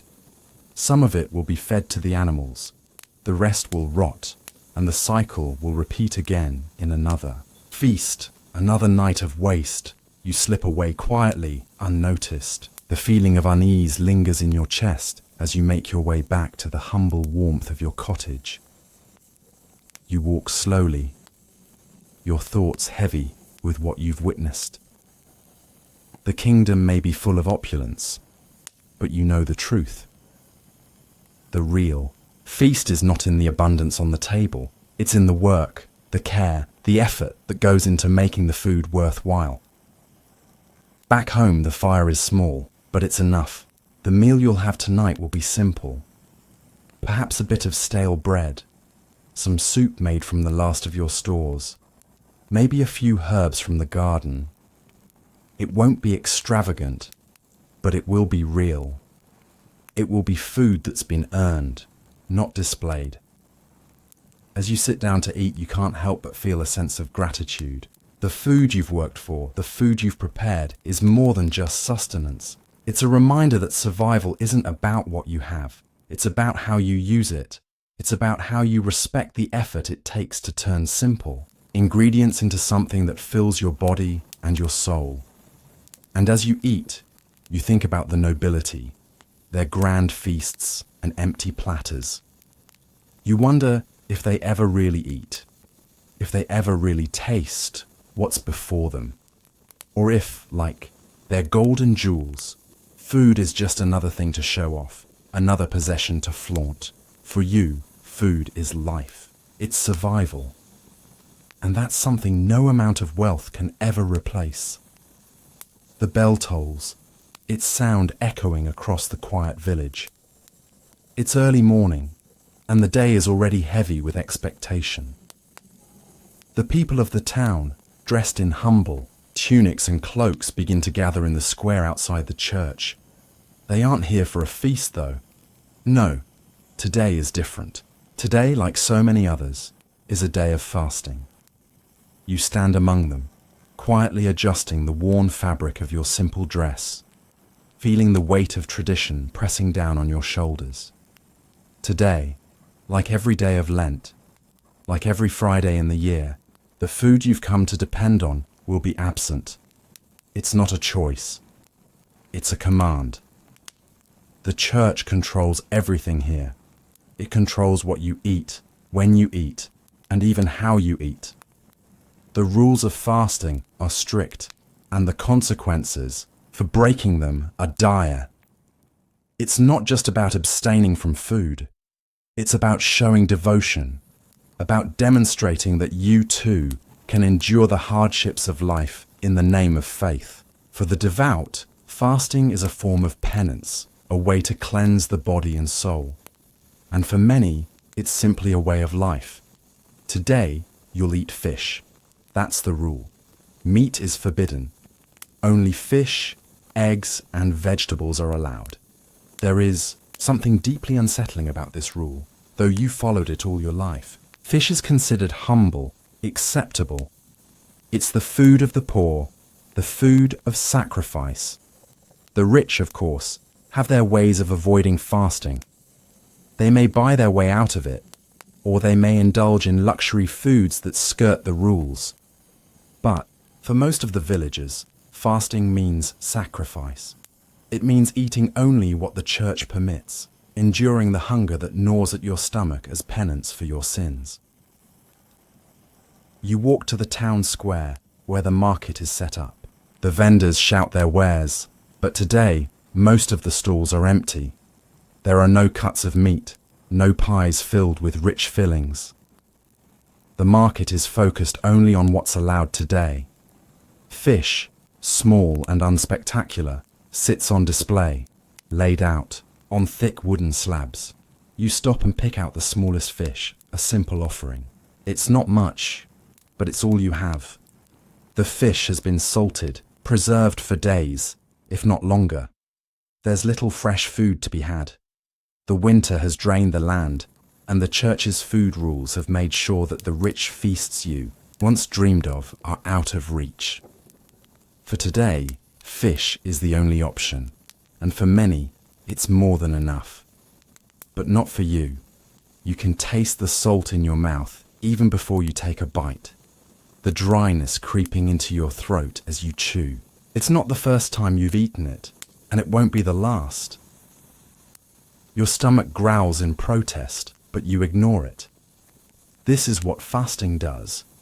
It leaves you hungry, but it also leaves you quiet. You've learned that silence is part of the penance. You've learned to sit with the hunger, to feel it without giving in. It's the church's way, and for the most part, it's your way too. You followed the rules all your life.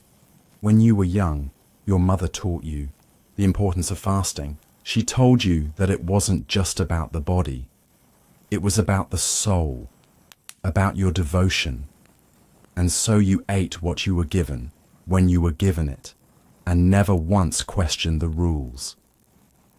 But as you sit in the quiet of the square, watching the others around you eat their fish, you can't help but wonder, how long will this go on?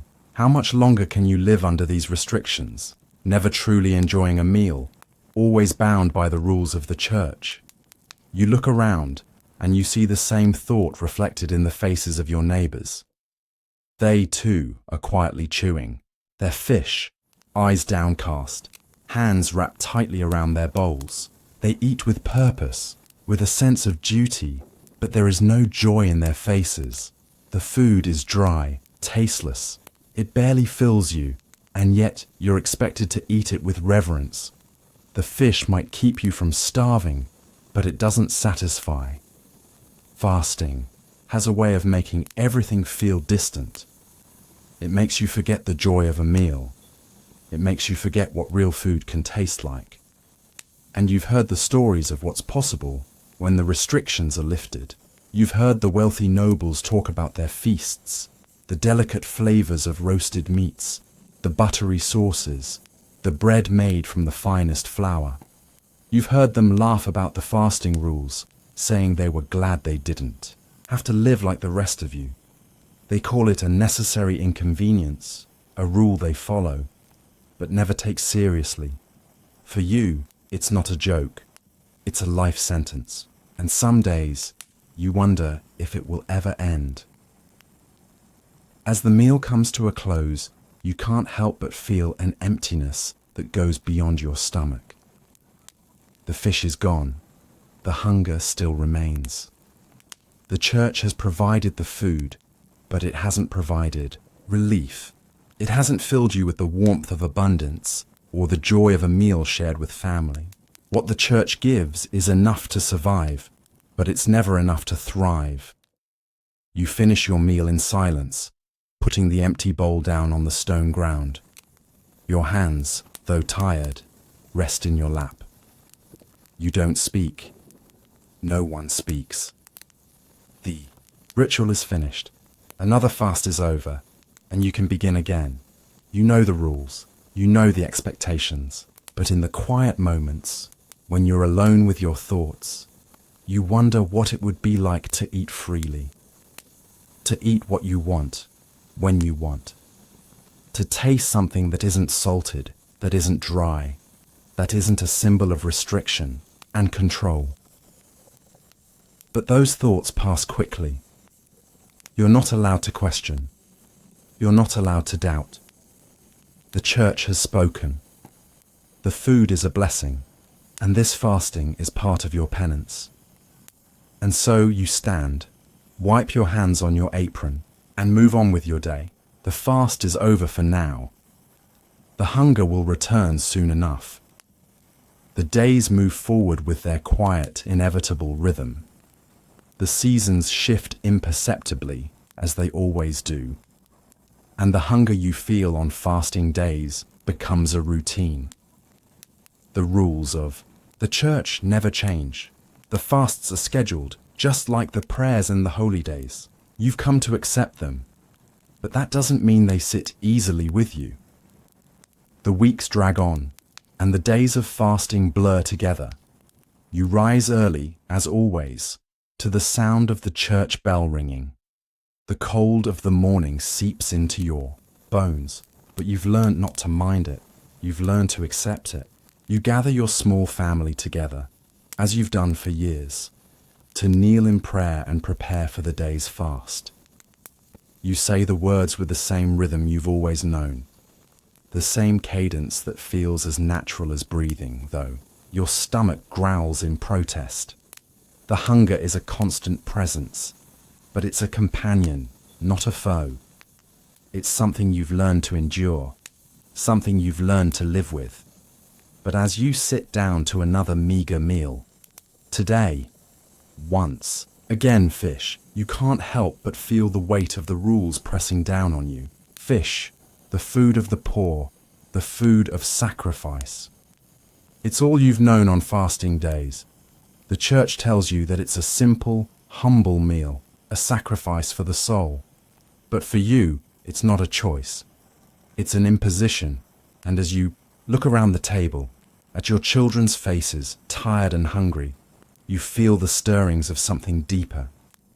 You wonder why it is that the people in the pews of the church, those who preach humility, those who tell you to accept your suffering, are the same ones who sit at lavish tables, eating bread that is soft and meats that are tender.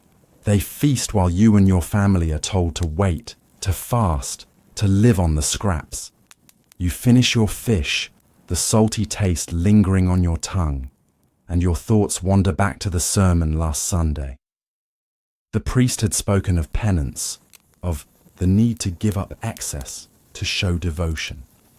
He had quoted scripture, as he always did, about the importance of denying the body's cravings to nourish the soul. But you wonder silently as you clean the dishes, who is he really talking to? The poor? The ones who can hardly scrape together a meal, let alone give up the few morsels they can find? You've watched the rich, the nobles, as they make their way to mass in their fine clothes, wearing jewels and fine furs, the weight of their wealth reflected in every step.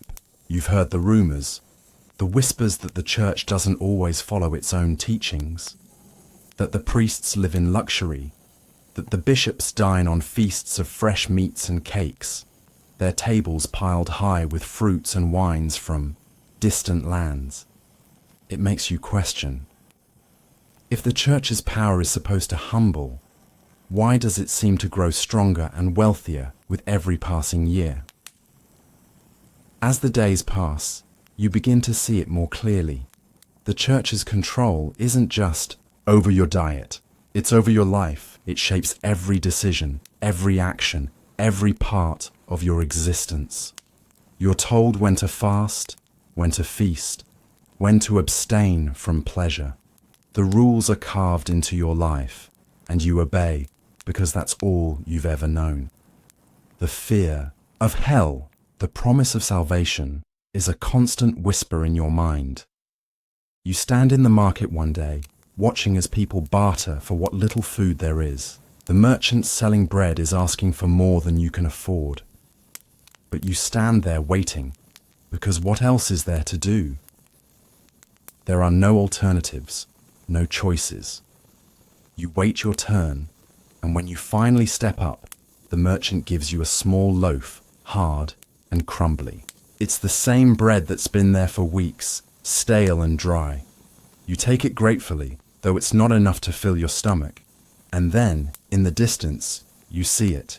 The priest's carriage, its wheels creaking over the cobblestones. The horses are well fed, their coats gleaming in the weak sunlight. The driver is dressed in fine cloth, and the priest himself is visible through the window, a dark figure in a fine robe. He waves at the people gathered, but it's the kind of wave that doesn't invite closeness, doesn't acknowledge the hunger in your eyes. He doesn't see you. He doesn't see any of you. The carriage rolls past, and you stand there, clutching the loaf of stale bread in your hands. The bread feels heavier now, weighted with something deeper than hunger. It's a symbol, a reminder of the power the church holds over you, over everyone. They tell you what to eat, when to eat, and what to give up. And they tell you to be humble about it, but it doesn't feel humble. It feels like control. Later, when you return home, you sit at your small table, your family gathered around you. You break the bread into small pieces, passing it around. There's not enough for seconds, not enough for comfort, but it's enough for today. As you chew, you think about how much of your life has been spent following rules. Rules that come from a place of power, from those who've never known true hunger, true sacrifice. They don't understand what it means to live with the hunger in your gut, to ration your food like it's a gift. But you keep going, you survive. Because in the end, that's what you do. You take the rules, you take the fasts, you take the limitations, and you live with them. You hold your head high because that's all you can do. The weeks drift by, the cycle of fasting and feasting repeating like clockwork. The church's grip on your diet, your life, tightens. You wake each morning to the sound of the bell, calling you to rise, to pray, and to prepare for another day of sacrifice. It's routine now, eating fish on Fridays, avoiding meat on holy days, living by the rhythm of the calendar that the church has set for you. But it's not just the physical hunger you feel, it's something deeper, something harder to name. A sense of resignation has settled in. You accept the rules because they've always been there. The church has set the pattern, and you follow it, not out of love or devotion, but because it's all you know. The fasting, the restrictions, they are woven into your very existence, and in a strange way, they have become part of who you are. You've seen the priest, his fine clothes, his rings, the way he talks about the holiness of fasting, about the purity of denial. He tells the villagers that the path to salvation is through self-discipline, through fasting, through abstaining from the pleasures of the flesh. But you can see the hypocrisy in his eyes. You've heard rumors about his feasts, the lavish meals, served in the church's great hall with roasted meats and fruits from distant lands. He preaches one thing and lives another, and it makes you wonder, why does he control your diet? Why does the church decide what you can eat, when you can eat and how much you can eat? Your mind drifts to the stories of the rich, the nobles who live in their grand houses, who dine on foods that you can only dream of. They eat whatever they want, whenever they want. The church may tell them to fast, but they do it in name only. Their banquets are filled with meats and wines, with cakes and pastries, while you sit at home, scraping together your daily gruel and fish. They speak of humility, of penance. But they don't know what it means to truly hunger, to go without, to live in constant waiting for the next meal. The unfairness of it settles heavily in your chest, but there's nothing you can do. You can't question the church. You can't defy the rules. There's no other way. The church is both the law and the provider, the protector and the ruler. It decides your life, your diet, your future. One Sunday, after Mass, you sit with your family outside the church, feeling the cool wind stir the air. The sun is hidden behind thick clouds, and the day feels heavy, like the weight of all the fasts that have come before it. Your children are quiet, their faces pale from the months of meagre meals.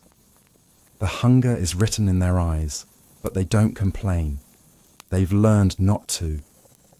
They've learned to eat what little they're given and be grateful for it.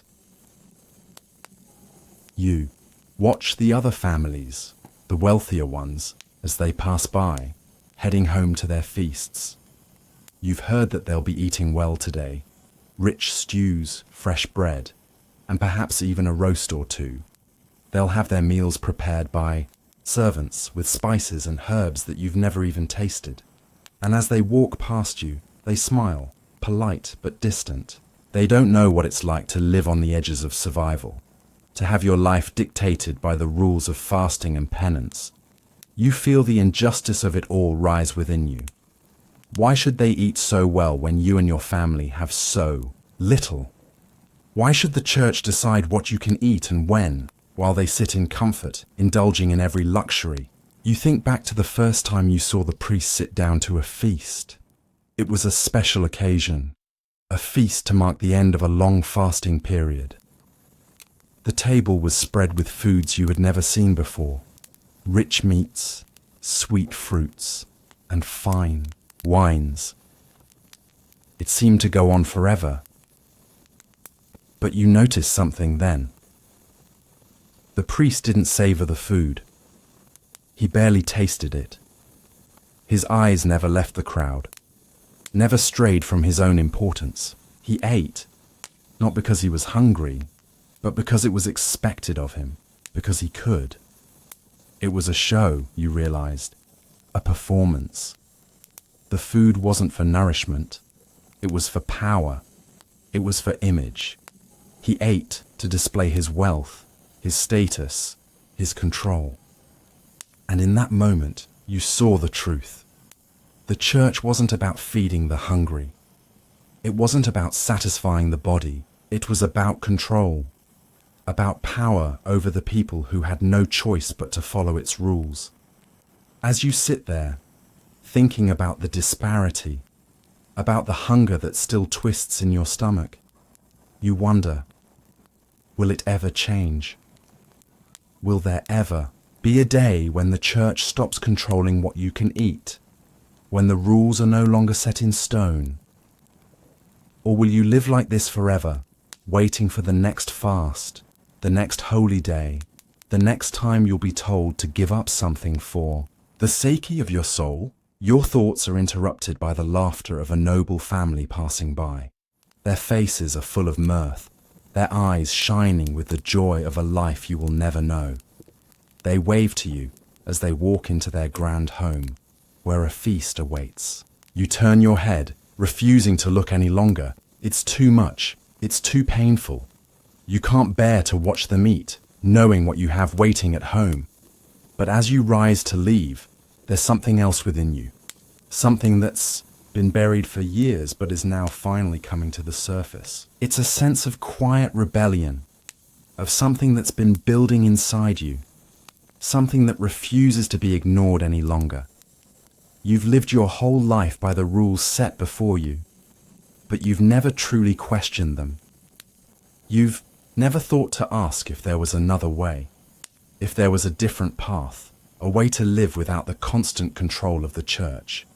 And now, as you walk back to your home, you feel a shift within you. The hunger is still there, gnawing at you, but it's no longer just about food. It's about freedom, about choices, about the right to feed your family, to nourish your children, without asking for permission. It's a quiet revolution, but it's there. And for the first time in a long while, you wonder what it would be like to live without the rules, without the fasts, without the constant control. Maybe, just maybe, you could find a way. The table is set. But it's not the kind of table you might expect. There are no fine china plates, no gleaming silver forks or knives. There's just a rough-hewn wooden surface, scarred by years of use, and a group of people huddled together, waiting. They sit on simple wooden benches, their faces hardened by the long hours of work that have preceded this moment. The food is laid out in the center of the table, a stew, thick and rich, with vegetables floating in the broth, the scent filling the air. There's bread, crusty and dense, just pulled from the oven, its warmth still radiating through the room. A few slabs of salted meat, dark and tough, and a small bowl of cheese, crumbly and sharp. The meal is simple, but for these people, it is a feast. It is enough. There are no forks here. There are no spoons. There is just the bread and the hands. You watch as the hands reach forward, eager to tear the loaf of bread into chunks, to scoop the stew with their fingers, to tear at the meat with unpolished nails. There is something primal about it, something raw, as the food is devoured, not with etiquette or grace, but with hunger and purpose. You know this feeling. You know the feeling of eating with your hands, of tearing into your meal without concern for cleanliness or presentation. You've lived this way your entire life. The fork, if you've ever even seen one, is a strange concept, a foreign object. It's something that people of higher stations use, something that seems unnecessary to those who have always eaten with their fingers, their knuckles smeared with the remnants of every meal. The idea of utensils, of dining with decorum, is a distant dream. The knife, dull from years of use, is the only tool that you have. It's used for everything, cutting meat, spreading butter, scraping vegetables. But even it is clumsy. It's not a precision tool. It's an instrument of necessity, not luxury. It's used for function, not for art. And yet, despite the mess, despite the lack of refinement, there is something comforting about it. The bread is torn with strong hands, dipped into the broth, and shared. There are no rules here, no formalities. There's only the meal and the hunger and the shared understanding that this is all that matters. There is something human in it. The connection to food, to each other, is made through this simple act. You pass the bread to your neighbor. their hands brushing yours as they take their share. There's no need for words. The food speaks for itself. The hands move quickly, expertly, though they're stained from work. There's a rhythm to the way the meal is shared, a kind of silent dance between those gathered around the table. The laughter, though rare, fills the gaps between bites. No one is concerned with whether the meal is perfect. No one is worried about the way they eat. There is only the food and the moment. The meal ends as quickly as it began. The bread is gone. The stew is finished. The meat is picked clean. There's nothing left but the empty plates and bowls, the scraps that remain. You sit back, your hands sticky with broth, your stomach full, and you realize that for all the simplicity of the meal, there's a kind of satisfaction that comes from eating this way. The meal was not perfect, but it was honest. The food wasn't fancy. It wasn't prepared by a trained chef, nor was it arranged with any thought for appearance. It was simply food. It was simply sustenance. And yet, it was more than that. The fork, the spoon, the knife, these things are for those who have the luxury of thinking about food in terms of presentation, of cleanliness, of how the meal appears. But for you, there's something deeper in eating with your hands. It's an understanding that food is not just about appearance. It's about survival. It's about community. It's about sharing. You've eaten with your hands your whole life. It's how your family has always eaten. The notion of dining with utensils seems silly to you. After all, what do you need them for? To eat? To enjoy. The food is the same, regardless of how you get it to your mouth. But you also know that things are changing. The world outside is moving forward, and the customs of the past are fading. In distant cities, people are learning to use forks and spoons, knives that are sharp enough to cut through the toughest meat. They eat in ways you can't even imagine. Delicate, precise, with care and attention to every detail. You've heard stories about these dinners, these banquets, where people eat without ever touching their food, where every bite is taken with care, each course served in its own elegant way. It seems like another world, a world so far removed from your own, but you wonder sometimes whether it's a better world. A world where food is treated with respect, where it's not just something to be torn into, but something to be savored, something to be admired. And yet, when you look at your hands, calloused from years of work, when you look at the people around you, eating without concern for the mess, without thinking about how they appear, you realize that there's something beautiful in the simplicity of it all. This is food at its most honest, at its most real. There's no artifice here, no pretension, no need to impress anyone, just the need to survive, to eat, to share. And for all the sophistication the world may try to offer, you can't help but feel a little proud. Proud of the meal you've shared, proud of the way your hands have torn into the bread, dipped into the stew, picked at the meat. You've eaten, and that's enough. The world can keep its forks. You don't need them. The kitchen is a flurry of activity, heat rising from the hearth, the smell of onions, garlic, and the smoke of roasting meat filling the air. The cooks work quickly, their hands moving with practiced precision as they chop, stir, and taste. In this world, food is both a necessity and an art. But what most people don't realize is how dangerous this food can be. For centuries, spices have been prized not only for their flavor, but for their power. To the people of the medieval world, spices were worth their weight in gold. Black pepper, cinnamon, cloves, nutmeg. These were the treasures of distant lands, carried across seas, traded at great cost. Spices were symbols of wealth, power, and status. To sprinkle them onto a dish was to announce to the world that you had access to the finest, the rarest, the most coveted ingredients. But these spices weren't just used for flavor.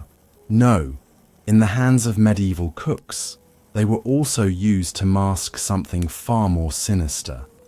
The spices were a tool to hide the flaws in the food.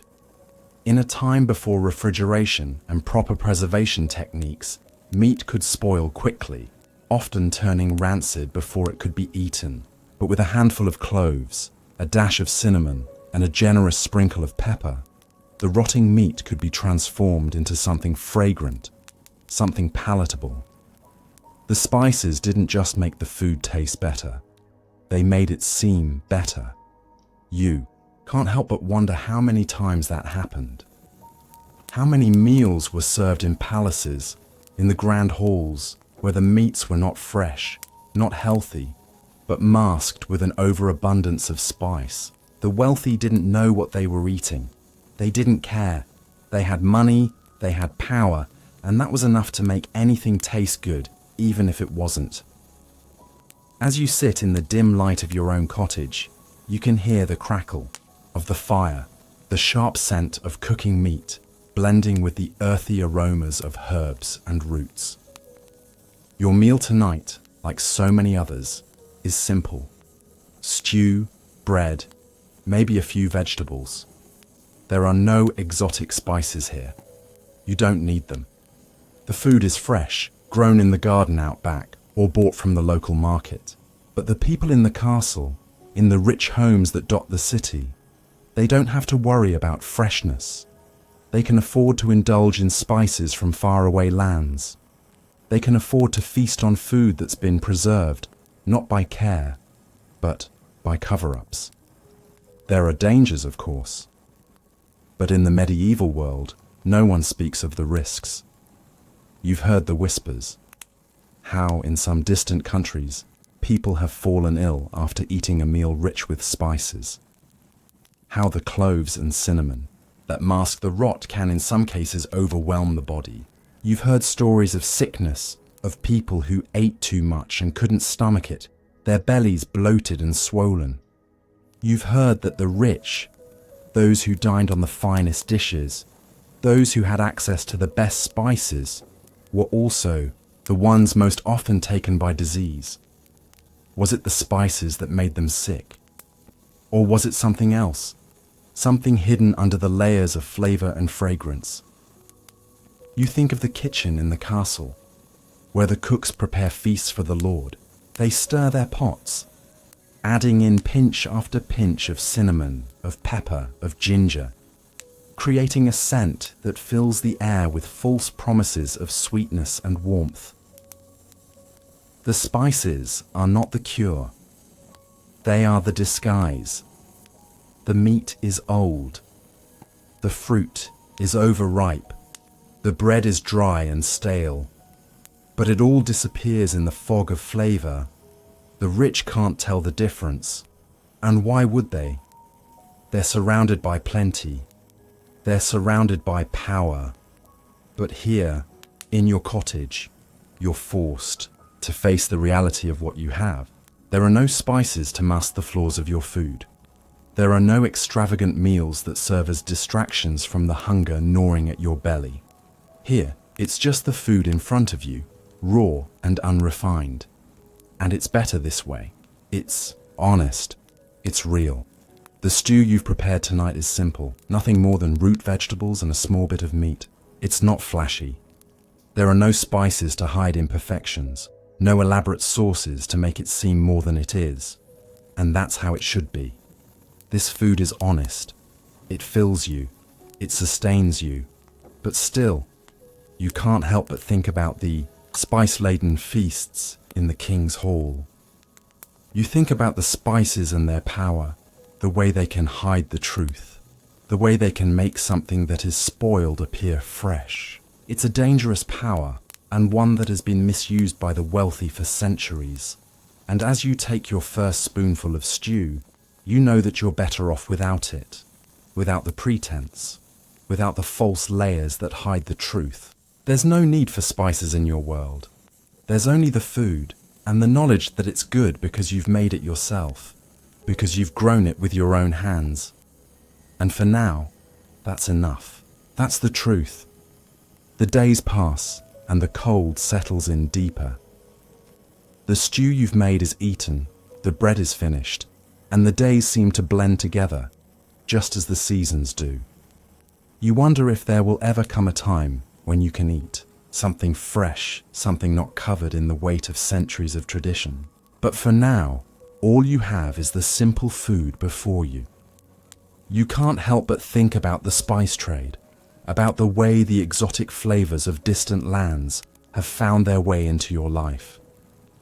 You've heard stories from travelers, from merchants, who pass through the village on their way to the city. They speak of pepper from India, of cinnamon from Sri Lanka, of nutmeg and cloves from the Spice Islands. These are things you can't imagine, things so far removed from your world, so out of reach. Yet, they're the things the wealthy have on their tables. They're the things that make their feasts grand, their meals extravagant.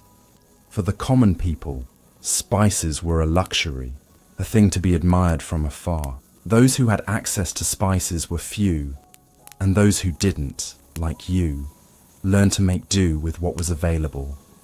Herbs from the garden, salt from the sea, and the occasional wild garlic or onion. You could make a decent meal, but it was never exciting. It was never lavish. But for the wealthy, the spices were everything. They transformed their meals, masked the flaws of their food, and made the ordinary seem extraordinary. But what many didn't know, what many still didn't understand, was that these spices, for all their glory, could also be dangerous. In the pursuit of flavor, in the desire to make their food more extravagant, people had begun to overlook the raw dangers that came with the very things they prized. The more you think about it, the more you realize how little is known about the effects of these foreign spices. They were coveted, yes, but they were also shrouded in mystery. People believed they had magical properties. Some said they could cure ailments, others that they could improve your digestion, or even give you strength. In reality, the spices could be just as harmful as they were beneficial. And the wealthier you were, the more likely you were to consume them in excess, never knowing how they might affect your body. It was the same with food preservation. The spices, the salt, the curing, they all had their place in keeping food safe. But when too much was added, when the wrong ingredients were mixed, the result could be deadly. Poisoning from spoiled or tainted food was common in the medieval world. Sometimes it was the spices themselves. Too much pepper, too much cinnamon. Sometimes it was the rot beneath the spice, hidden beneath the layers of rich flavor. You think back to the feasts you've heard about, the ones in the grand halls of castles, the servants rushing to plate the meals, the wine flowing freely, the platters of roasted meats, fish, and birds, all cooked and spiced to perfection. But did the diners know what they were truly eating? Did they know that the meat, kept too long, could make them sick? Did they know that the spices they lavished on their food might be concealing more than just flavor? There are rumors, whispers among the servants, that the rich sometimes die from eating too much of the very things they love. Some claim that it's not the rich food itself, but the way it's prepared, the excess of flavoring, the rotting meat covered in cinnamon or pepper, the wine that's been sitting for weeks in the cellar. And yet, no one dares to say it openly. No one dares to question the power of the spices, the allure of the feast. But you see it clearly. The more you think about it, the more you realize that food, like power, is often abused. The very thing that gives you life, meat, bread, vegetables, can also take it away if handled poorly. The spices that promise flavor and indulgence can also carry hidden dangers. No one who has ever partaken in a grand feast would ever consider this. The feast is the point, the performance, the show. Who cares about the quality when the quantity is so large? Who cares about the truth when the experience is so grand?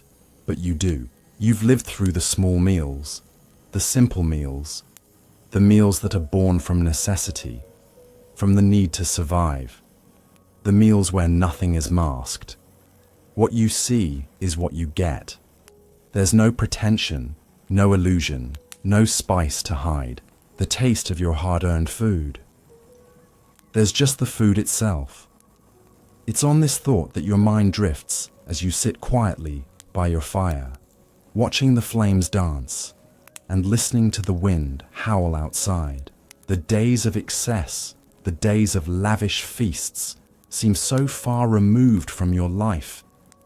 You realize that you've never truly needed spices. You've never needed to mask what's real. The earth has given you enough to live, enough to nourish you, enough to sustain your family. It might not be the most exciting food, but it's honest food. It's real. And as the wind howls louder, you sit with the quiet understanding that in this world, it's the simple things that matter. The food you can grow, the meals you can prepare, the family you can feed. It's not about spices from far off lands. It's not about luxury or excess. It's about what's real, what's honest, and what's enough.